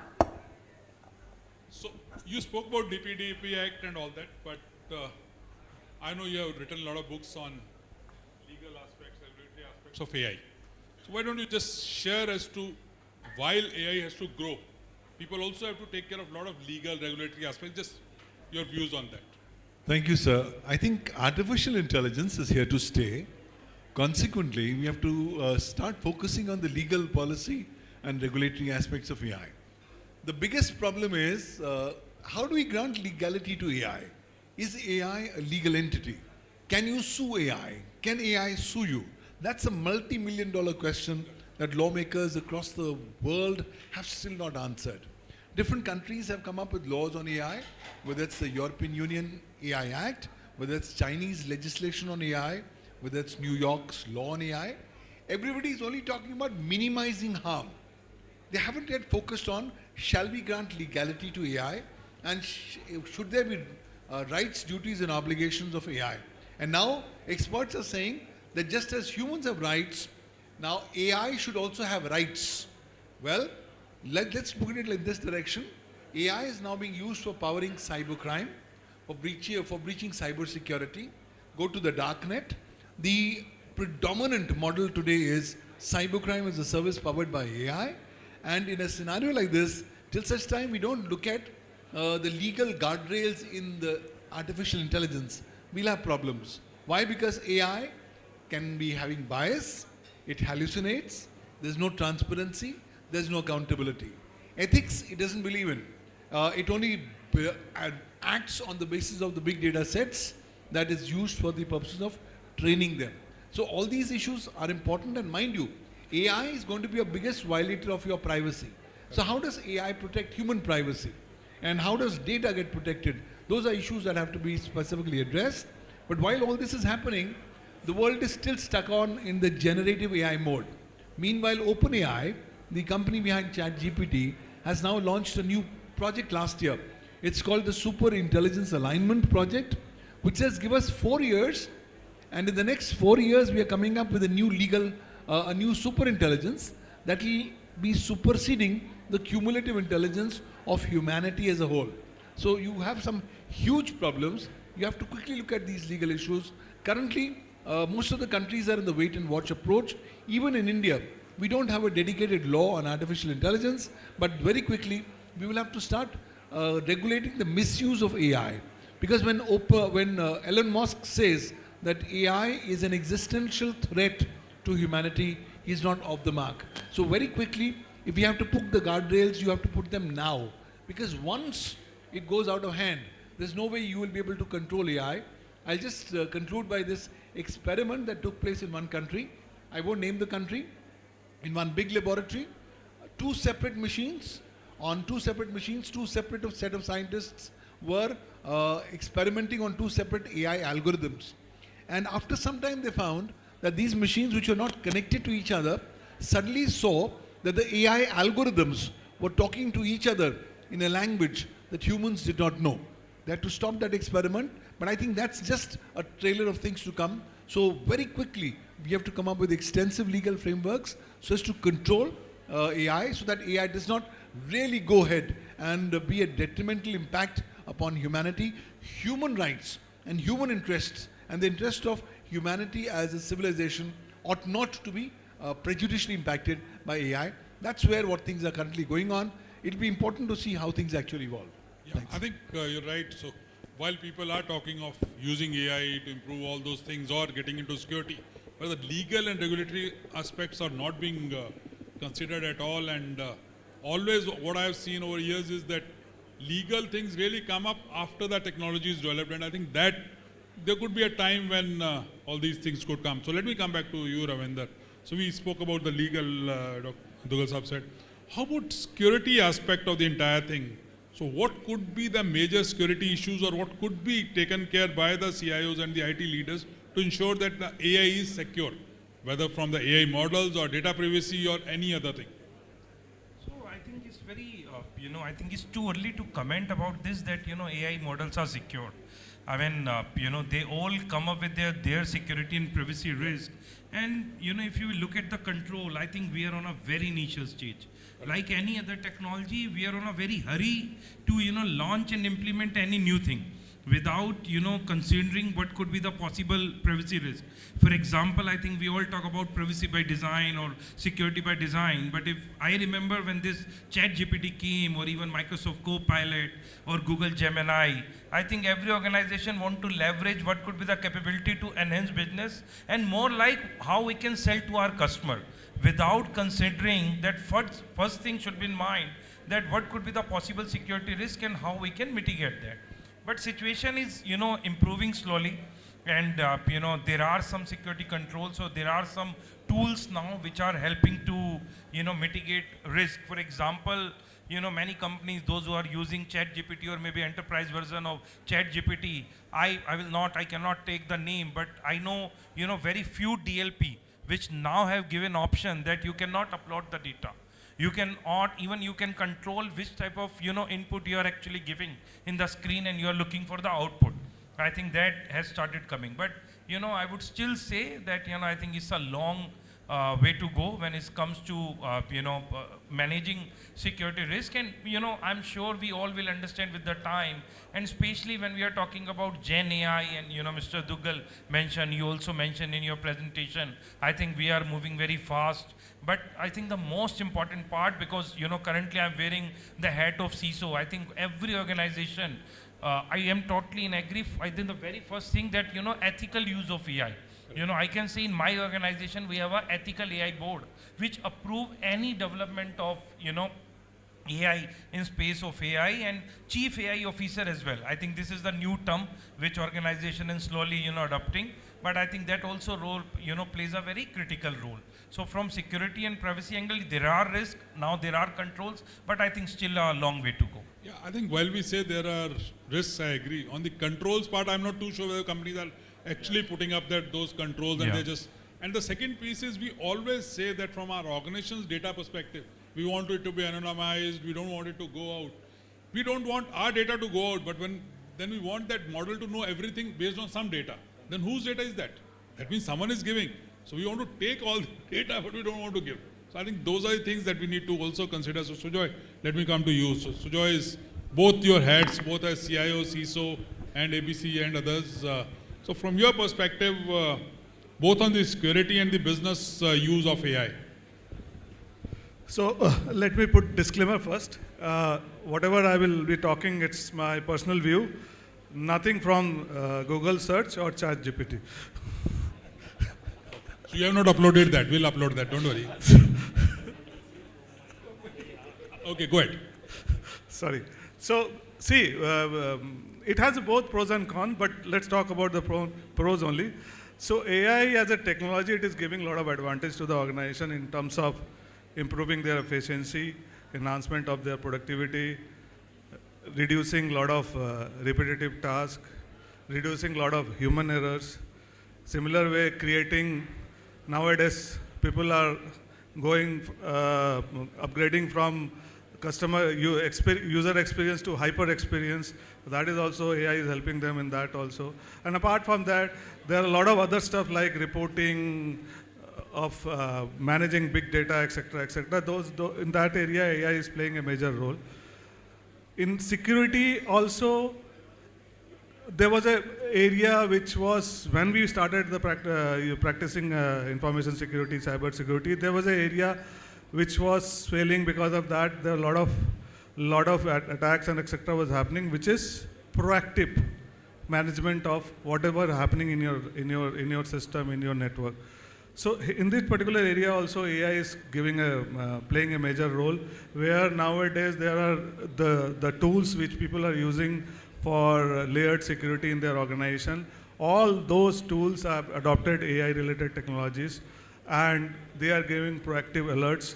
They are giving proper accurate report, so that in case of any anomaly, in case of any challenges, any issue which is cropping up, you can take proactive action to reduce any kind of impact, business impact or in revenue impact. So overall, if you see the pros of AI, it is definitely going to help the organization overall. That is what my summation is from both the side, from the technology side, from the security side. Okay. Manmohan, let me come to you. So AMD. So how does AMD's, HPCs and others really can help the organizations kind of speed up their AI journeys? So a couple of months back, we have got a massive event, Ramlalla, Janmabhoomi stuff, okay? I will call AI is in Lalla phase. So now the kind of activities what we are doing actually is like much smaller than what we anticipate. And two major problems that we foresee. One is like from where we are going to get power to run systems and how efficiently we can run complex models. So, of course, like the massive GPUs we can get, massive CPUs we can get, but the models are a long way to go, and models need to mature, it needs to be secure. So every organization is getting prepared for that on two things. One is getting their data center ready, and at the same time, they're also setting up organizations like the AI squad or AI squadron, which will monitor each and every activity which is being done using artificial intelligence techniques. For example, if you generate a video content, okay, it can emulate the voice of my CEO of the company, but is it a commitment from the CEO? If there is something like a commitment which goes onto the market, it can actually change the shares, the stocks. There are a lot of implications that can come in. A lot of deep fakes are also coming up. Deep fake videos. I've seen like our PM's deep fake video, like, you know, dancing around, all this stuff. While it looks good for the purpose of fun, but when it is taken it as disadvantageous activities, it can actually lead to a lot of disastrous stuff. Sure. Ravinder, let me ask you Please, I was just, adding one thing, that latest, thing which I have seen recently in, one of the event in Hyderabad, where suppose I am not available for a meeting, my assistant, my virtual assistant can come, join a virtual meeting, even notes can be mailed to me, whatever has been discussed. Okay, you spoke about security. Maybe from the audience perspective, in 1 or 2 minutes, what could be those 2 or 3 actions that people need to take so that the AI is a bit more secure? So I think, I think one thing, it's again, back to the basics. It's not, there is no difference when it comes to AI. There is no difference when it comes to, using any other application.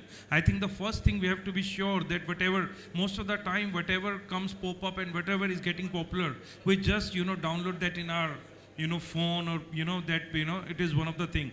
Without, checking what are the privacy consideration, what are the security consideration, or I'm sure nobody read the long terms and contact and we just accept that. But I think that the one basic check we should actually do that, is this the authorized, is it the authenticated, from a genuine Play Store app and all that. I think one thing. Another, I think, important thing, from day-to-day activities when we actually do, which I have seen, maybe in organization. Now everybody is talking about AI, that, selling AI, every other company is actually boasting about that. But I think we should also do a background check, how old this, in the market, what are the client base currently available, what are the successful, cases. Let me give a quick example. I called up 2 partners, though, say that they have done, advanced work in AI and all that. But when we start discussing, I don't find a single use cases of the implementation actually. I think that actually becoming a problem. Sure. Sujay, you want to add 1 or 2 points on from a security perspective, what do we need to do? So, as it's my view, for, wherever in your organization, whenever you are creating any use cases, first of all, you have to include AI also into part of enterprise risk assessment framework. Second, another important thing which I feel is important, which I'm practicing also, is that wherever you're having that particular use case, which on whatever function you are trying to achieve some transformation using AI, please do a risk assessment of that, including what all can misfire. That will help to give a more clarity, and in case additional controls are required, you can put in, because it has a very good features. It can, what I said a little back, it can enhance, improve a lot of things. So adaptability is important, but parallelly you need to have controls to avoid any mishappenings. Sure. So Manmohan, when people are looking at AI and they come to AMD, from your perspective, what will be those 2 or 3 advice that you would give them, either from infrastructure perspective, what kind of stuff, what should they do? Yeah. So first of all, like model assessment, that is like number 1 priority for us. Like, what is the workload? Customer. How would a customer really know what a workload? They won't have any clue. So for example, the use cases, what they are trying to drive, So if you look at like each and every workload today, it has got an AI element on it. Okay, but what is the amount of AI element is something like the user community is not able to identify that how much is the resources that we need. We have got certain techniques to measure that if you need these kind of use cases, you need this kind of resources or that kind of resources. So there's an estimation tool. There are estimation tools available. There are tools to measure what kind of equipments that you need and all. And basis that, we can actually suggest that what would be the right hardware configurations that you should go for. The other thing is all these communities like PyTorch community, TensorFlow from Google, they are all like open community which are actually supporting a massive amount of hardware ecosystem. And like from the user point of view, they don't have to really bother about like what kind of hardware it is. Like when they're writing a program, they should be writing it with a free hand.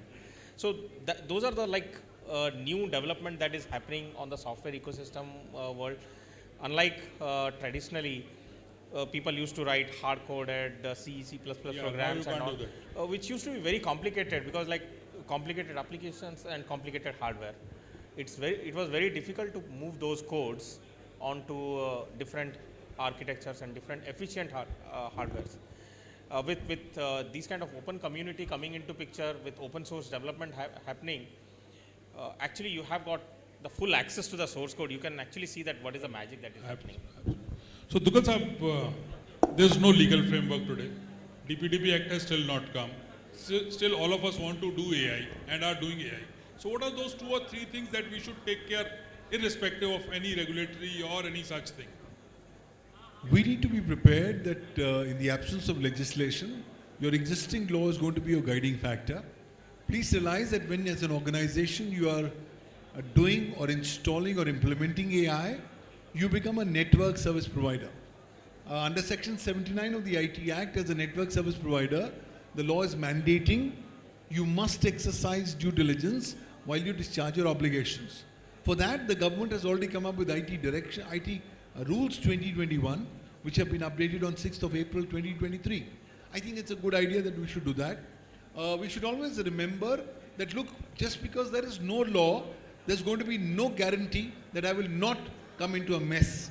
Remember the Updesh of Lord Krishna in Gita, in the Mahabharata, when Lord Krishna is telling Arjun, hey Arjun, come to my Sharan and I will protect you. The Indian IT Act is giving a similar message to all intermediaries. Everybody who is implementing AI becomes an intermediary. You are required to exercise due diligence. If you do that, the law is granting you a statutory exemption from legal liability. You can't be sent to jail. You can't be forced to pay 1 rupee damages by way of compensation. Please go ahead and do that.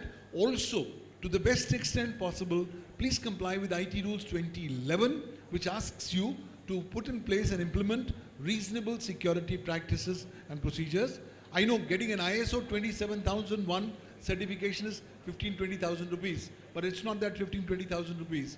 It's trying to follow the principles of ISO 27001, which could potentially be protecting you.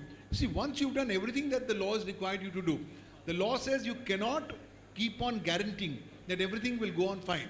The law says do your best extent possible, and after that, I'm going to leave you.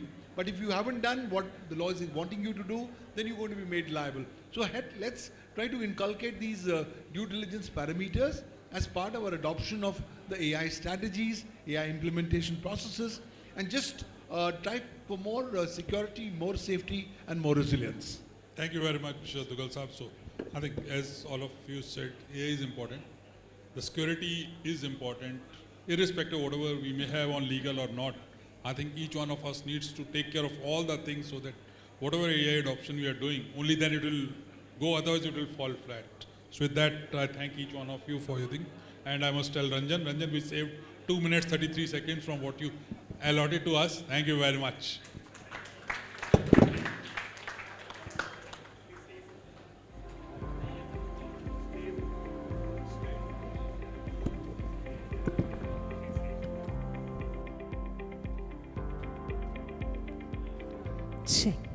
Thank you so much to our panelists and everybody who turned up for the panel discussion. Can we have applauses firstly for all of them? And now, ladies and gentlemen, the expertise has illuminated the transformative potential of AI in crafting innovative solutions while ensuring robust cybersecurity measures in an increasingly digital world. At this moment, I would like to invite Mr. Rajiv Ranjan to the stage to felicitate. Okay, we already have him here on the stage. So he'll be felicitating all our esteemed panelists in recognition of their invaluable contributions to the essential dialogue. And now I would request our panelists, one after the other, as I'm naming, to please step forward. May I request Dr. Pavan Dugal, the Advocate, Supreme Court of India, who is among top 4 cyber lawyers around the world, to please step forward. Can we have applauses for him? Thank you so much for your time, sir.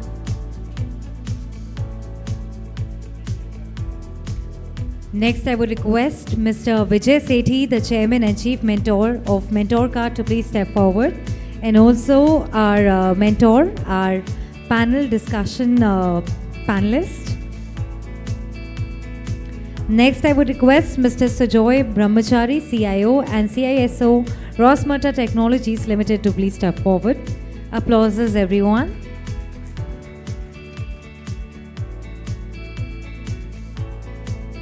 Next, we have Mr. Manmohan Brahma, AI and HPC Solutions Leader, Data Center Solutions Sales, APAC and India Mega Region AMD here. Thank you so much for your time, sir. Last but not the least, we have here with us Mr. Ravindra Arora, Global CISO and DPO Infogain, who shared his knowledge with us. Can we have applauses for him? And I would request everyone to please hold back for a group picture.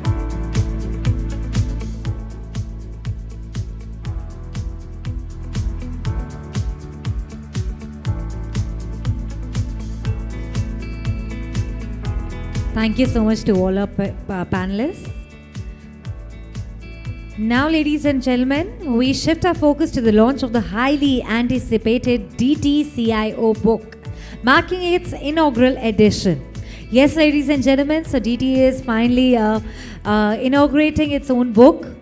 This book is poised to serve as a vital resource for CIOs, CTOs, CISOs, and other top decision makers, offering guidance and insights to effectively navigate the complexities of today's rapidly evolving technological landscape.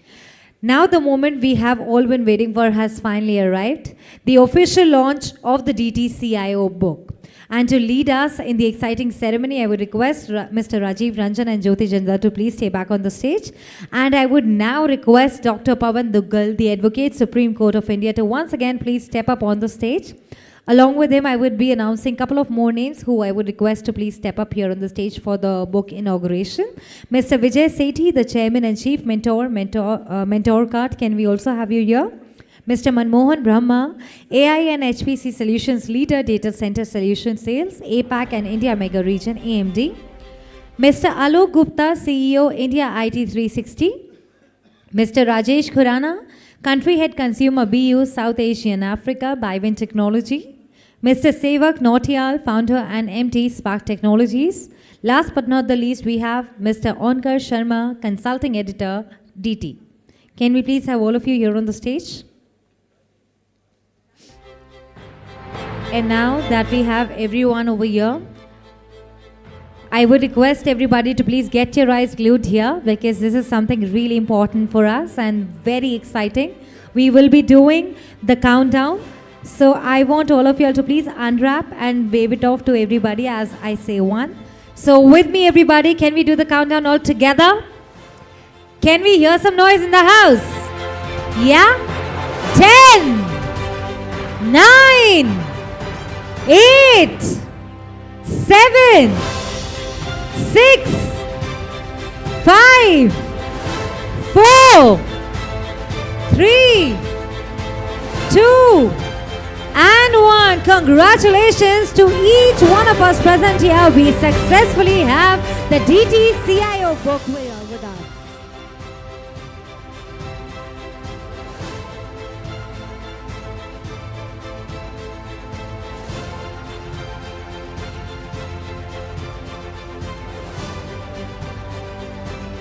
Thank you so much to each one of you all present here.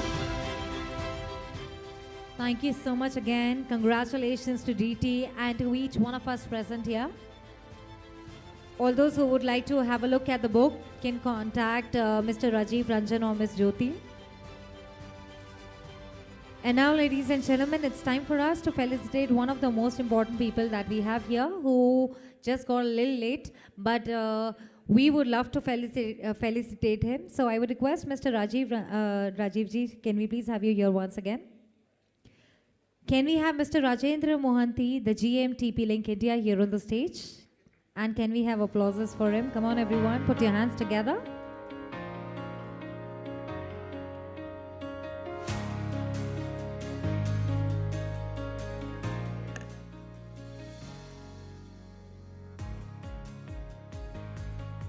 Thank you so much for being a part, sir.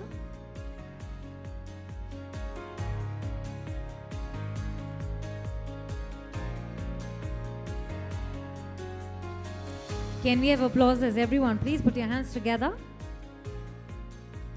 Rajiv, sir, I would request you to please stay back. So, ladies and gentlemen, it's time for us to go ahead with the award ceremony now. I would be calling upon categories after one or the other. So, I would request everyone to please stay back. Step inside if you guys are outside, because it's time that we mention all the awards all together. The first category is India's most popular cyber law and cybersecurity leader. The winner for this one is, any guesses, anyone? I'm so sorry, Jyoti ma'am, I just forgot to call you here on the stage. Okay, the first category I just mentioned, any guesses who this one is going to? Sir says. That's the correct one. Please put your hands together for Dr. Pavan Dugal, the Advocate Supreme Court of India. Can we have applauses? Come on, everyone.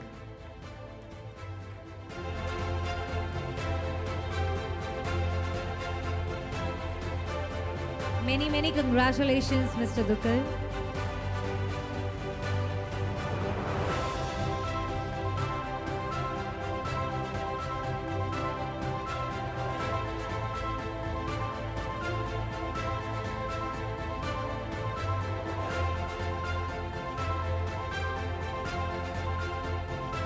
And now, the second category is Most Popular and Admired CIO in India. The award goes to Mr. Vijay Sethi, the Chairman and Chief Mentor Card. Can we please have you here on the stage, sir? Applauses, everyone.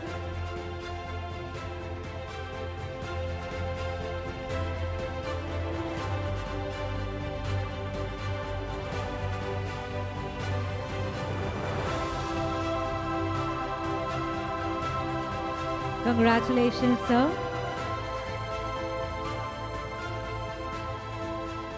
Thank you so much to the two of you.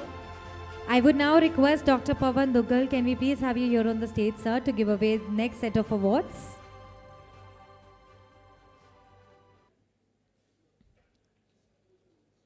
Ladies and gentlemen, the next category is Best CISO to Drive Digital Transformation. The winner for this one is Mr. Sujoy Brahmachari, CIO and CISO, Rosmerta Technologies Limited. Many, many congratulations.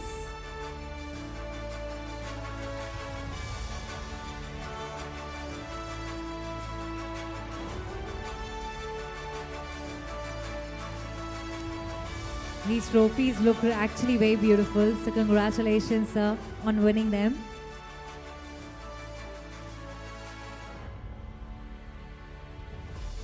The next category is Global CISO of the Year. The winner is Ravindra Arora, Global CISO and DPO Infogain. Can we have applauses for Mr. Arora?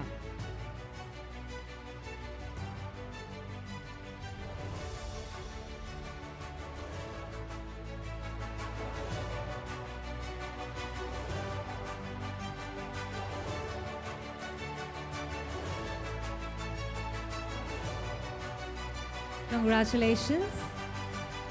Now the next category is Best Business Strategy and AI Leader.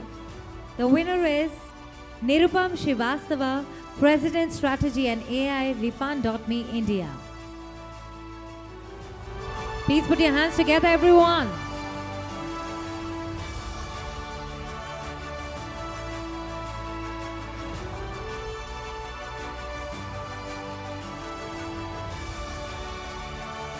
Congratulations again. The next category is Best Visionary Leader in Cloud Computing. The winner is Vinay Chhabra, co-founder and MD, Ace Cloud. Please put your hands together for him, everybody.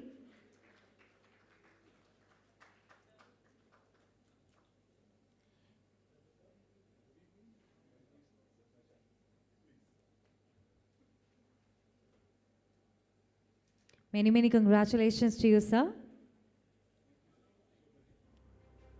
Thank you so much, sir. You can be seated. I would now request Mr. Vijay Sethi, the Chairman and Chief Mentor. Mentor card, can we please have you here on stage, sir, to give away next set of awards? The next category is Best CIO in Healthcare Tech Innovation. The winner is Arun Goyal, CIO, Sir Gangaram Hospital. Can we please have you here on the stage, sir? Anybody on his behalf who could take the award? We have him. Many, many congratulations to him.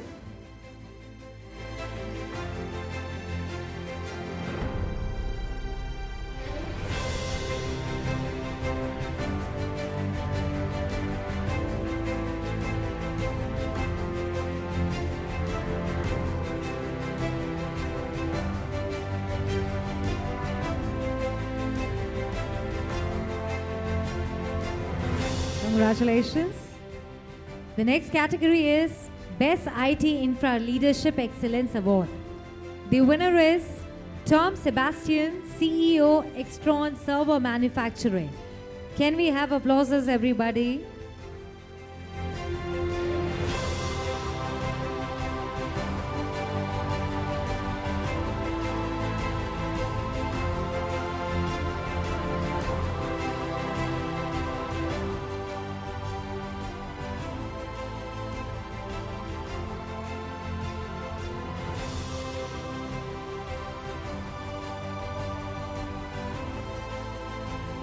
Congratulations.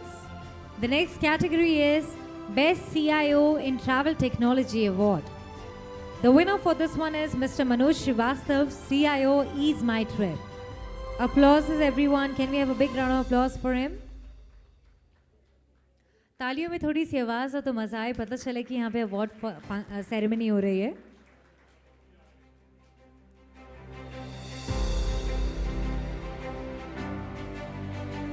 All those who are standing out are requested to please step in. We are calling the brands one after the other for the winners.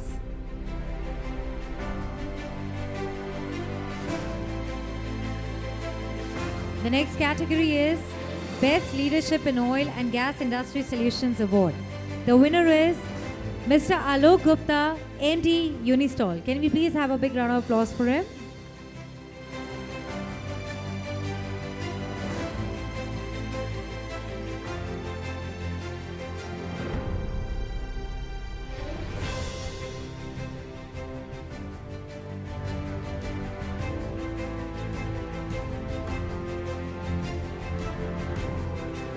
Thank you so much, sir. Now, I would request everybody to please put your hands together for Mr. Sushil and Manmohan. Can we please have the two of you here on the stage to give away the next set of awards? Mr. Sushil and Mr. Manmohan. Applauses, everyone. Can we have a big round of applause for him?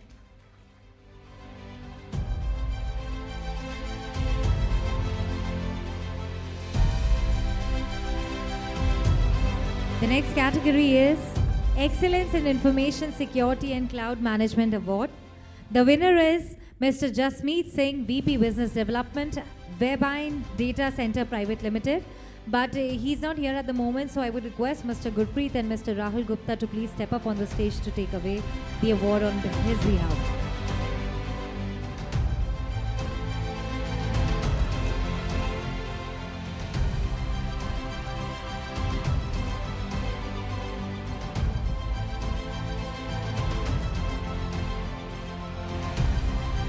Congratulations. Now the next category is Best CTO for Cloud and IT Infrastructure Innovation. The winner is Mr. Ajay Rai, CTO, SciFuture. Can we have applauses for him, everyone?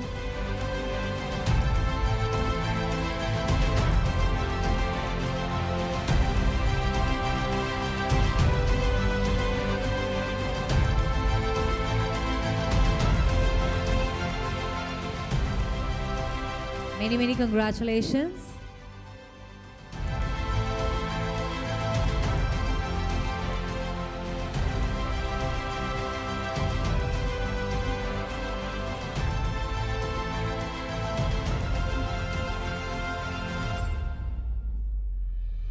Now the next category is Top Infrastructure Security Excellence Award.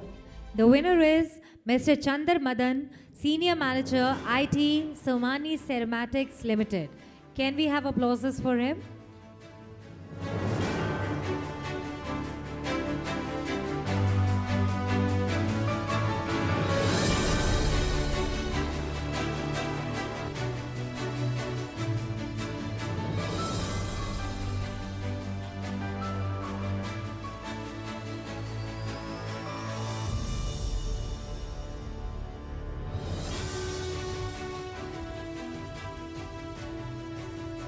Now the next category is Best Cloud Solutions Architect Award. The winner is Mr. Tarun Dua, the Managing Director of E2E Network. Can we have a big round of applause for Mr. Dua? I think he's not here. Somebody on his behalf is coming.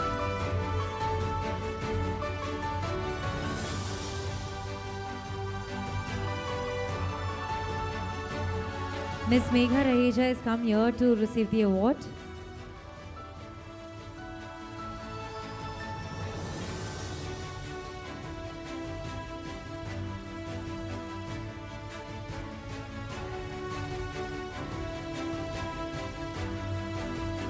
Last category for this set, Technical Excellence in IT Services Award. The winner is Mr. Sandeep Agrawal, the Senior Technical Manager, Freedom Employability. Can we have applauses for him, everyone? Mr. Agrawal. Come on, everyone. Can we have a big round of applause? Some energy in the house.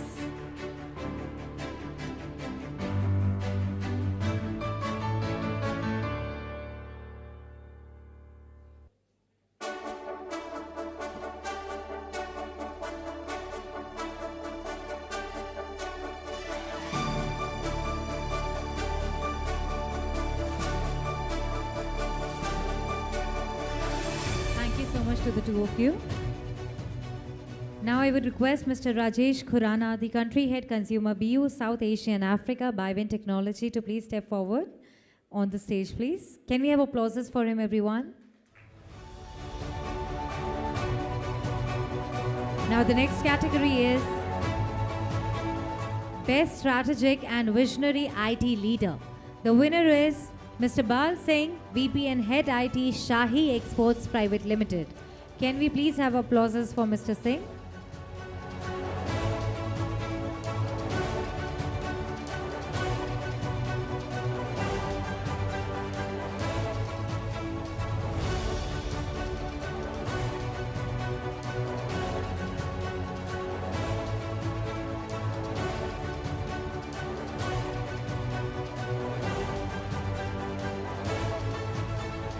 And now the next category is Best IT Infrastructure and Automation Leader. The winner is Shailendra Kumar Shivasav, Associate VP and Group Head IT, BN Group. Can we have applauses for Mr. Shailendra Kumar Shivasav?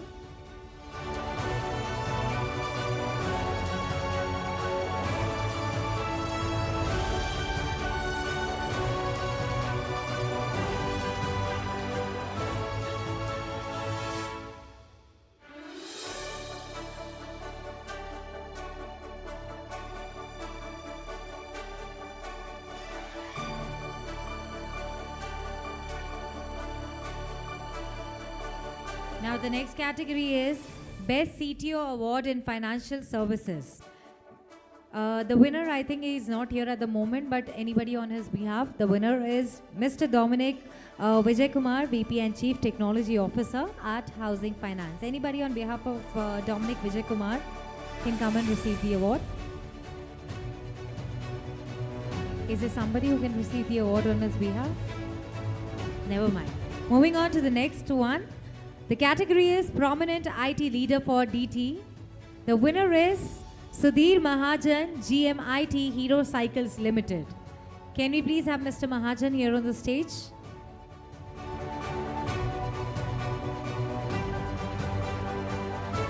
All right. Thank you so much, sir. Can we please have Mr. Alok Gupta, the Managing Director of Unistall, to please step up here on the stage for the next set of awards?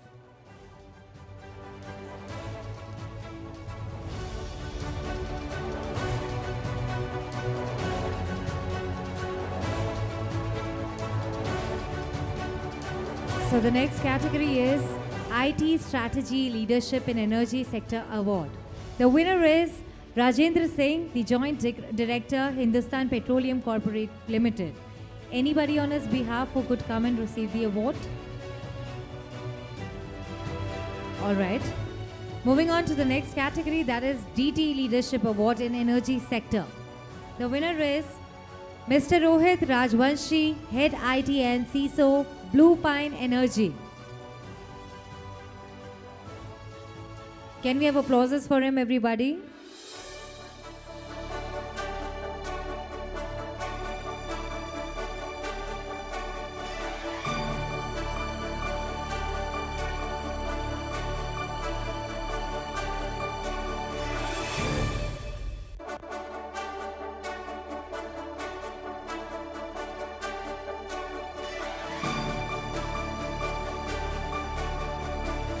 Now the next category is Best CIO for ERP Implementation and Operations Excellence. The winner is Mr. Atul Bansal, CIO Gateway Rail Freight. Can we please have you here on the stage, sir? Anybody on behalf of Mr. Bansal can come and receive? Yes, please.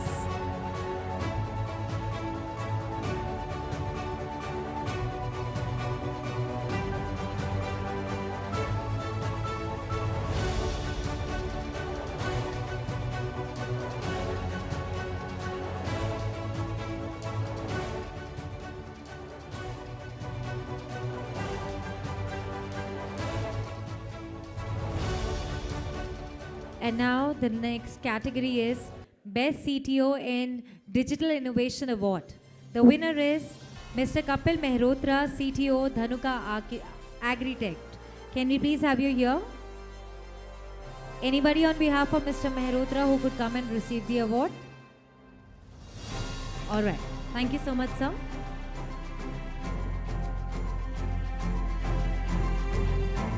Can we now have Mr. Sanjeev Singh, the Manager Expertise, Sales India and SAC Micron Technology here on the stage to give away the next set of awards?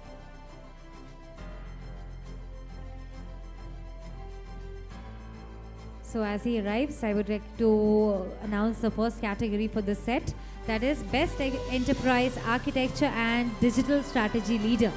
The winner is Mr. Rajesh Garg, EVP and Chief Digital Officer, Yota Data Services. Can we please have you here on the stage, sir? Many, many congratulations, everybody. Please put your hands together.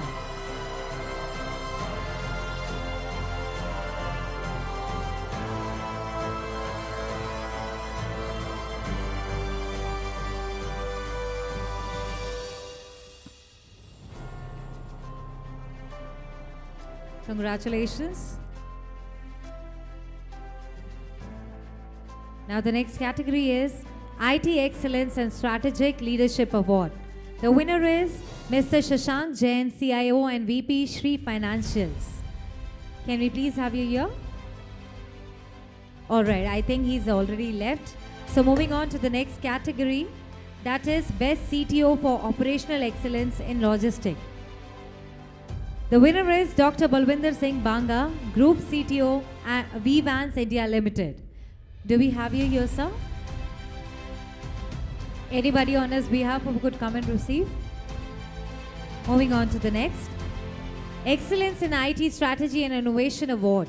The winner is Mr. Anupam Mittal, Group CISO, Head IT Infrastructure and Technology, DSM, Shriram Limited.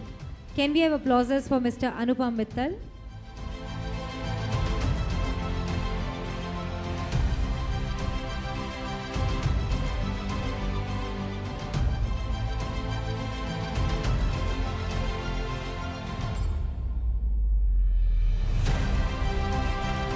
Thank you so much, sir.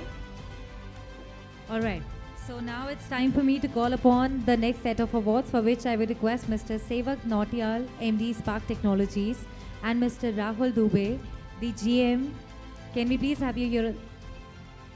Can we please have the two of them here on the stage?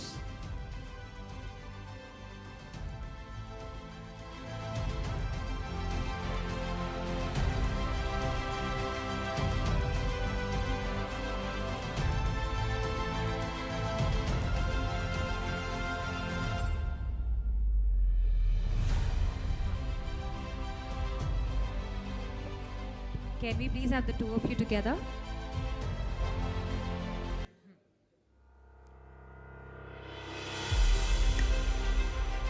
The category is Best IT Leader in DT and Strategy. Sachin Bali, Head IT and CISO Azure Power. Can we please have you here on the stage, Mr. Sachin? Can we have a big round of applause for him?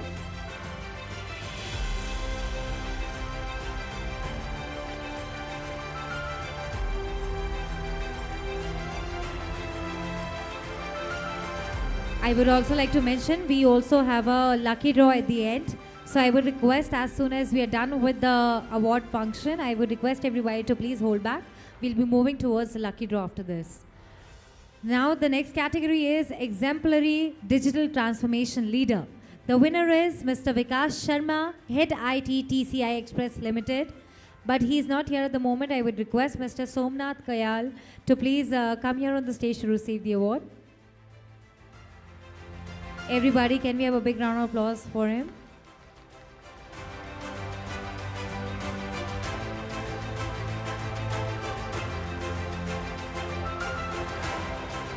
Congratulations.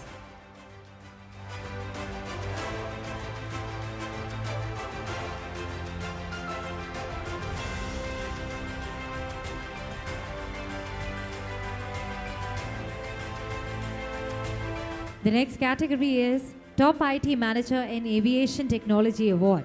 The winner is Mr. Shrikant Singh, Manager Digital, Interglobe Aviation Limited. Can we have applauses for him, and can we please have you here on the stage? Mr. Shrikant Singh, can we please have you here? All right, he's here. Many congratulations.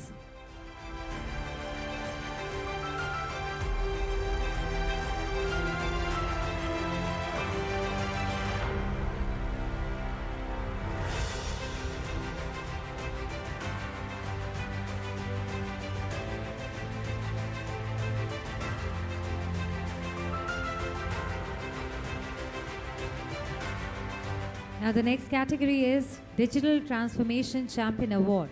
The winner is Mr. Keshav Dugal, Head IT Dabur India. Can we please have you here on the stage, sir? Mr. Keshav Dugal. Anybody on his behalf if he's not here? All right, thank you so much to the two of you. You can step down. Okay, he's here. On his behalf, all right.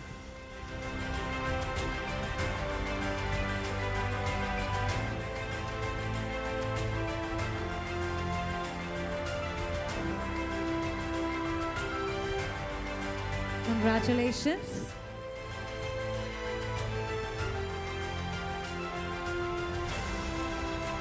Thank you so much. The two of you can be seated. Thank you so much. Moving on to the next set of awards, I would request Mr. Piyush Munjal, Senior Manager Consumer and Components Group, and Mr. Sanjeev Singh, Manager SIVR.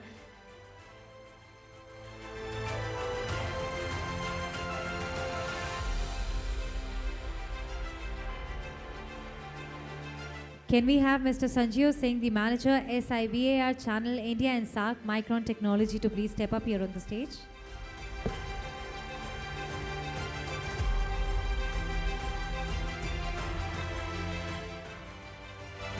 The next category is Best CISO for Cybersecurity Policy Implementation. Can we please have a big round of applause for Mr. Dinesh Jha, CTO, Shubham Housing Development Finance Company. Please put your hands together, everyone.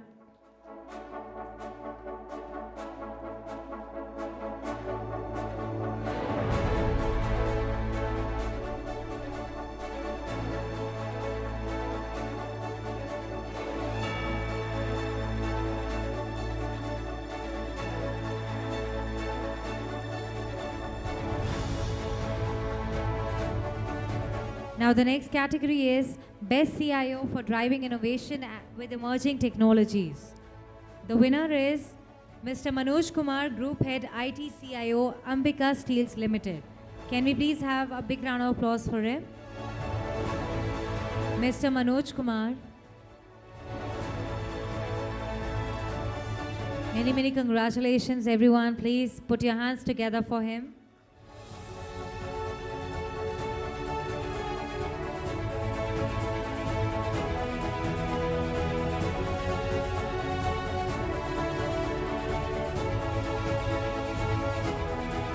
Congratulations again. Thank you so much, sir. You can be seated. Can we have Mr. Jitendra Bulani, the CMO, Info Percept Consulting Private Limited, to please step up here on the stage to give away the next set of awards? Mr. Bulani.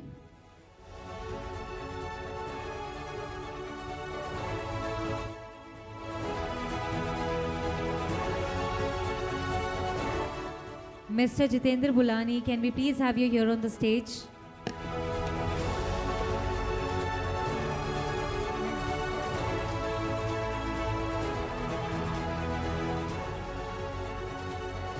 So he's here. Moving on to the next category, that is Best CIO for Leadership in the Financial Services Sector. The winner is Babu Rao, CIO, Pesa Bazaar. Applauses, everybody.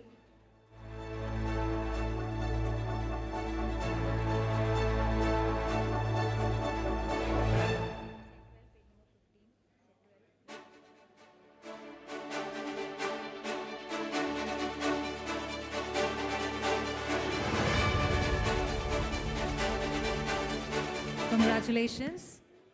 Next category is Best Cybersecurity Strategist Award. Dr. Jagannath Sahu, CISO, Gujarat Fluorochemicals. Can we please have you here? Anybody on his behalf who can come and collect the award? Moving on to the next. Best Financial Strategist Award. Mr. Sumit Maheshwari, Managing Partner, AKM Global. Many congratulations.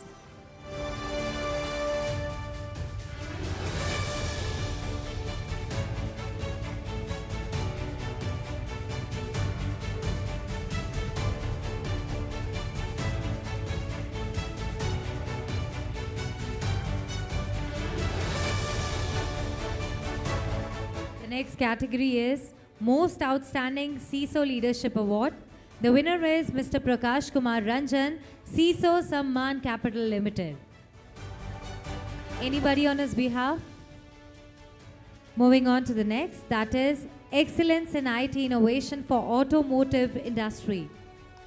The winner is Manoj Kumar, IT Manager, PPAP Automotive Limited, and looks like he's not here. He's here. Can we please have you here?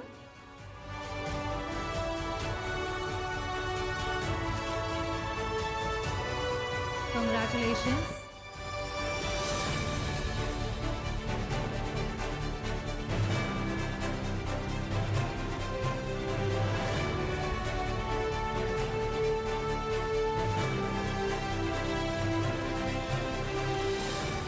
Thank you so much, sir. Can we have Mr. Bagish Ojha, the Regional Manager, Brother International India Private Limited, to please step up here to give away the next set of awards?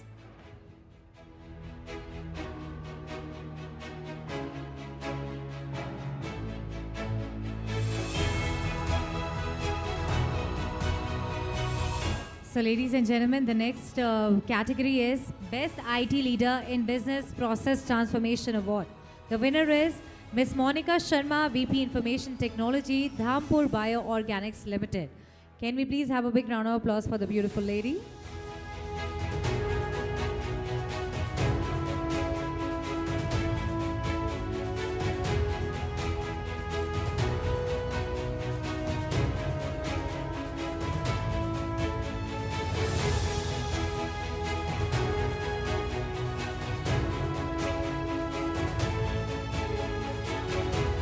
The next category is Best CIO in IT Operations and Service Delivery Award. The winner is Mr. Sanjay Kumar Singh, Head IT Infra and Operations, Gedu Global.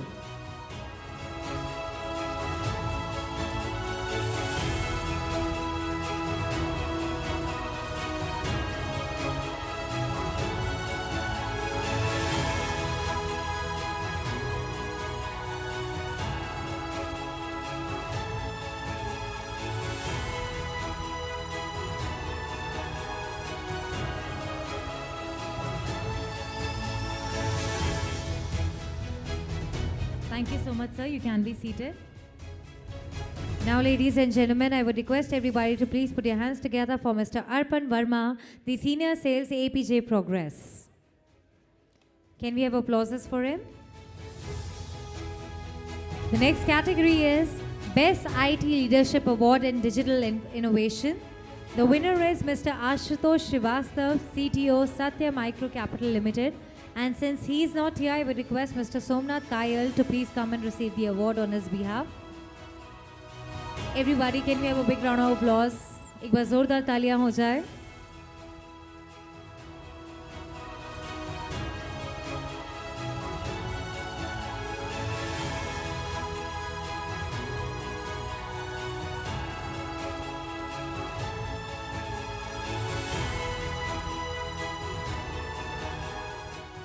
And now the next category and the last category for the evening is Best Enterprise IT Architect Award. The winner is GD Bhatnagar, CIO, Spark Minda. Can we have applauses for him, everyone? Please put your hands together.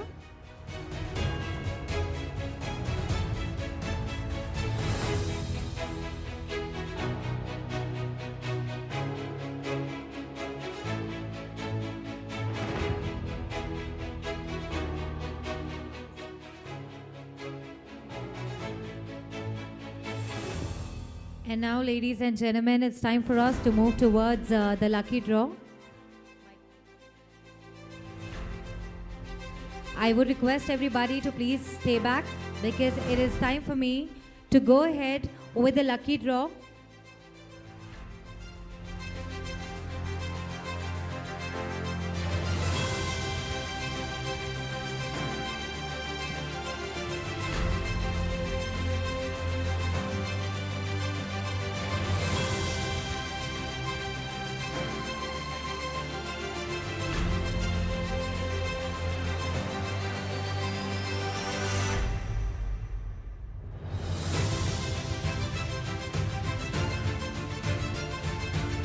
मैं वहीं पे आ रही हूँ, मैं sir के पास से आ रही हूँ, तो बिल्कुल.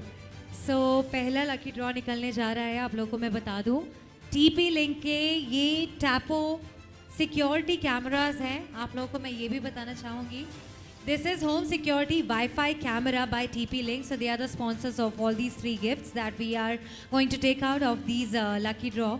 So sir, मैं ऐसे ही शुरू करती हूँ, आप पहला निकाल दीजिए ना.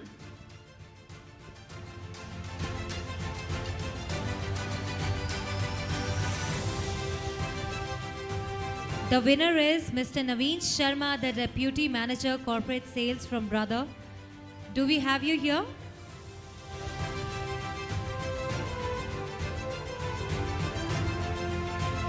He's here, he's here. Many, many congratulations. Please step forward.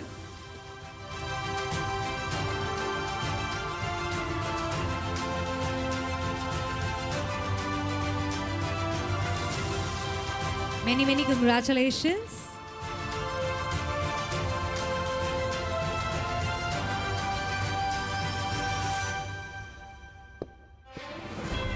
So the next, yes, please. Just take out one.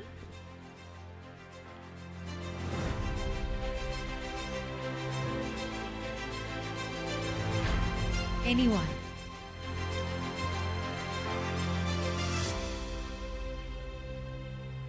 Amit Gupta from ECIL. Amit Gupta, do we have you here? He's here. एक बार जोरदार तालियां हो जाए. Everybody, please put your hands together. Congratulations. Please step forward. Many, many congratulations, sir.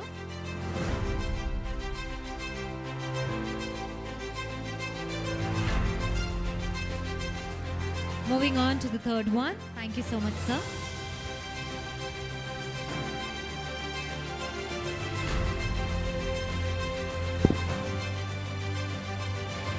It is Mr. Akash Dahiya, the Business Development Executive from Arrow. Do we have you here? He's here. Many, many congratulations, everybody. Please put your hands together.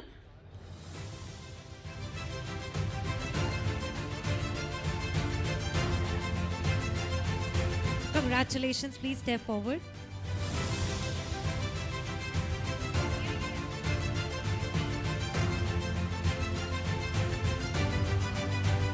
Congratulations. Thank you so much to all the winners. Thank you so much to all of you all.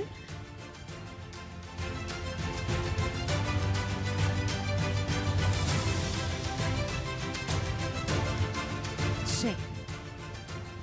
On behalf of DT, I would like to extend a heartfelt thank you to all our guests, invitees and speakers. Your time and contribution have been invaluable in making the DT Conclave 2024 a resounding success. We are deeply grateful for the unwavering support of your partners, whose dedication has been instrumental in this achievement. A special thanks to our presenting partner AMD, Platinum partners Savex and Seagate, Gold partners Micron, Brothers, Spark Technologies and D-Link, Cybersecurity partner InfoPercept, Technology partner Tally Solution, Networking partner TP-Link, Digital partner India IT 360, supporting partners WatchGuard, Progress and Round Robin. The event is managed by News.Media Private Limited, and the media partners are TechBiz TV, Telecom Today and Gamers Terminal. I would like to thank all of you all once again, and all those who are watching us live. Thank you so much for being a part of this event virtually, and thank you so much each one of you all present here. All those who have joined us on the Facebook, Instagram and YouTube platforms for DT Conclave 2024, once again, thank you so much. And everybody else, we are going to see you very soon in the upcoming events. And I will also request everyone, if you haven't had your dinner, please step forward and go for the dinner. I am Aina Hashmi Khan signing off for this evening. Good night. Take care. Thank you so much, everyone.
A child's education is built on moments of discovery and creativity.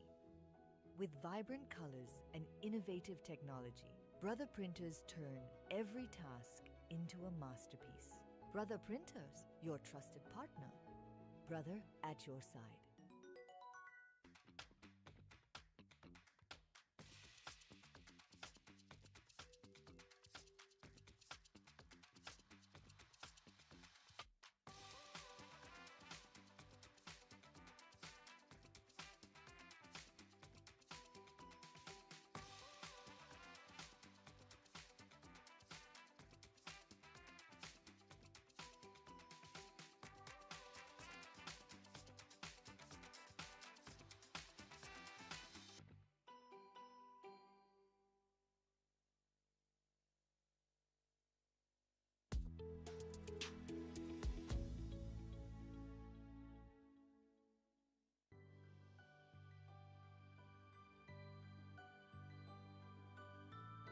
wake up in the morning, you probably don't think about how your clothing got to market, the different benefits offered by your company when you want to take time off, when you are going out to eat, or your car maker's operations run properly, when you need to heat your home, when you need insight into your child's educational needs, or you want to watch TV, but we do. We're Progress. We're the trusted provider of infrastructure software used around the world in applications you use every day. Organizations from global titans to startup innovators build their businesses on our software. Our technology brings VR to life. Payroll processing, live streaming, engaging websites taking people places, getting you where you need to go, people connecting, systems working. We see the big picture. So you can sit back and relax your way. Trust it everywhere. That's Progress. Progress that's built around you. D-Link introduces DAP X3060 series. Unleash ultimate connectivity in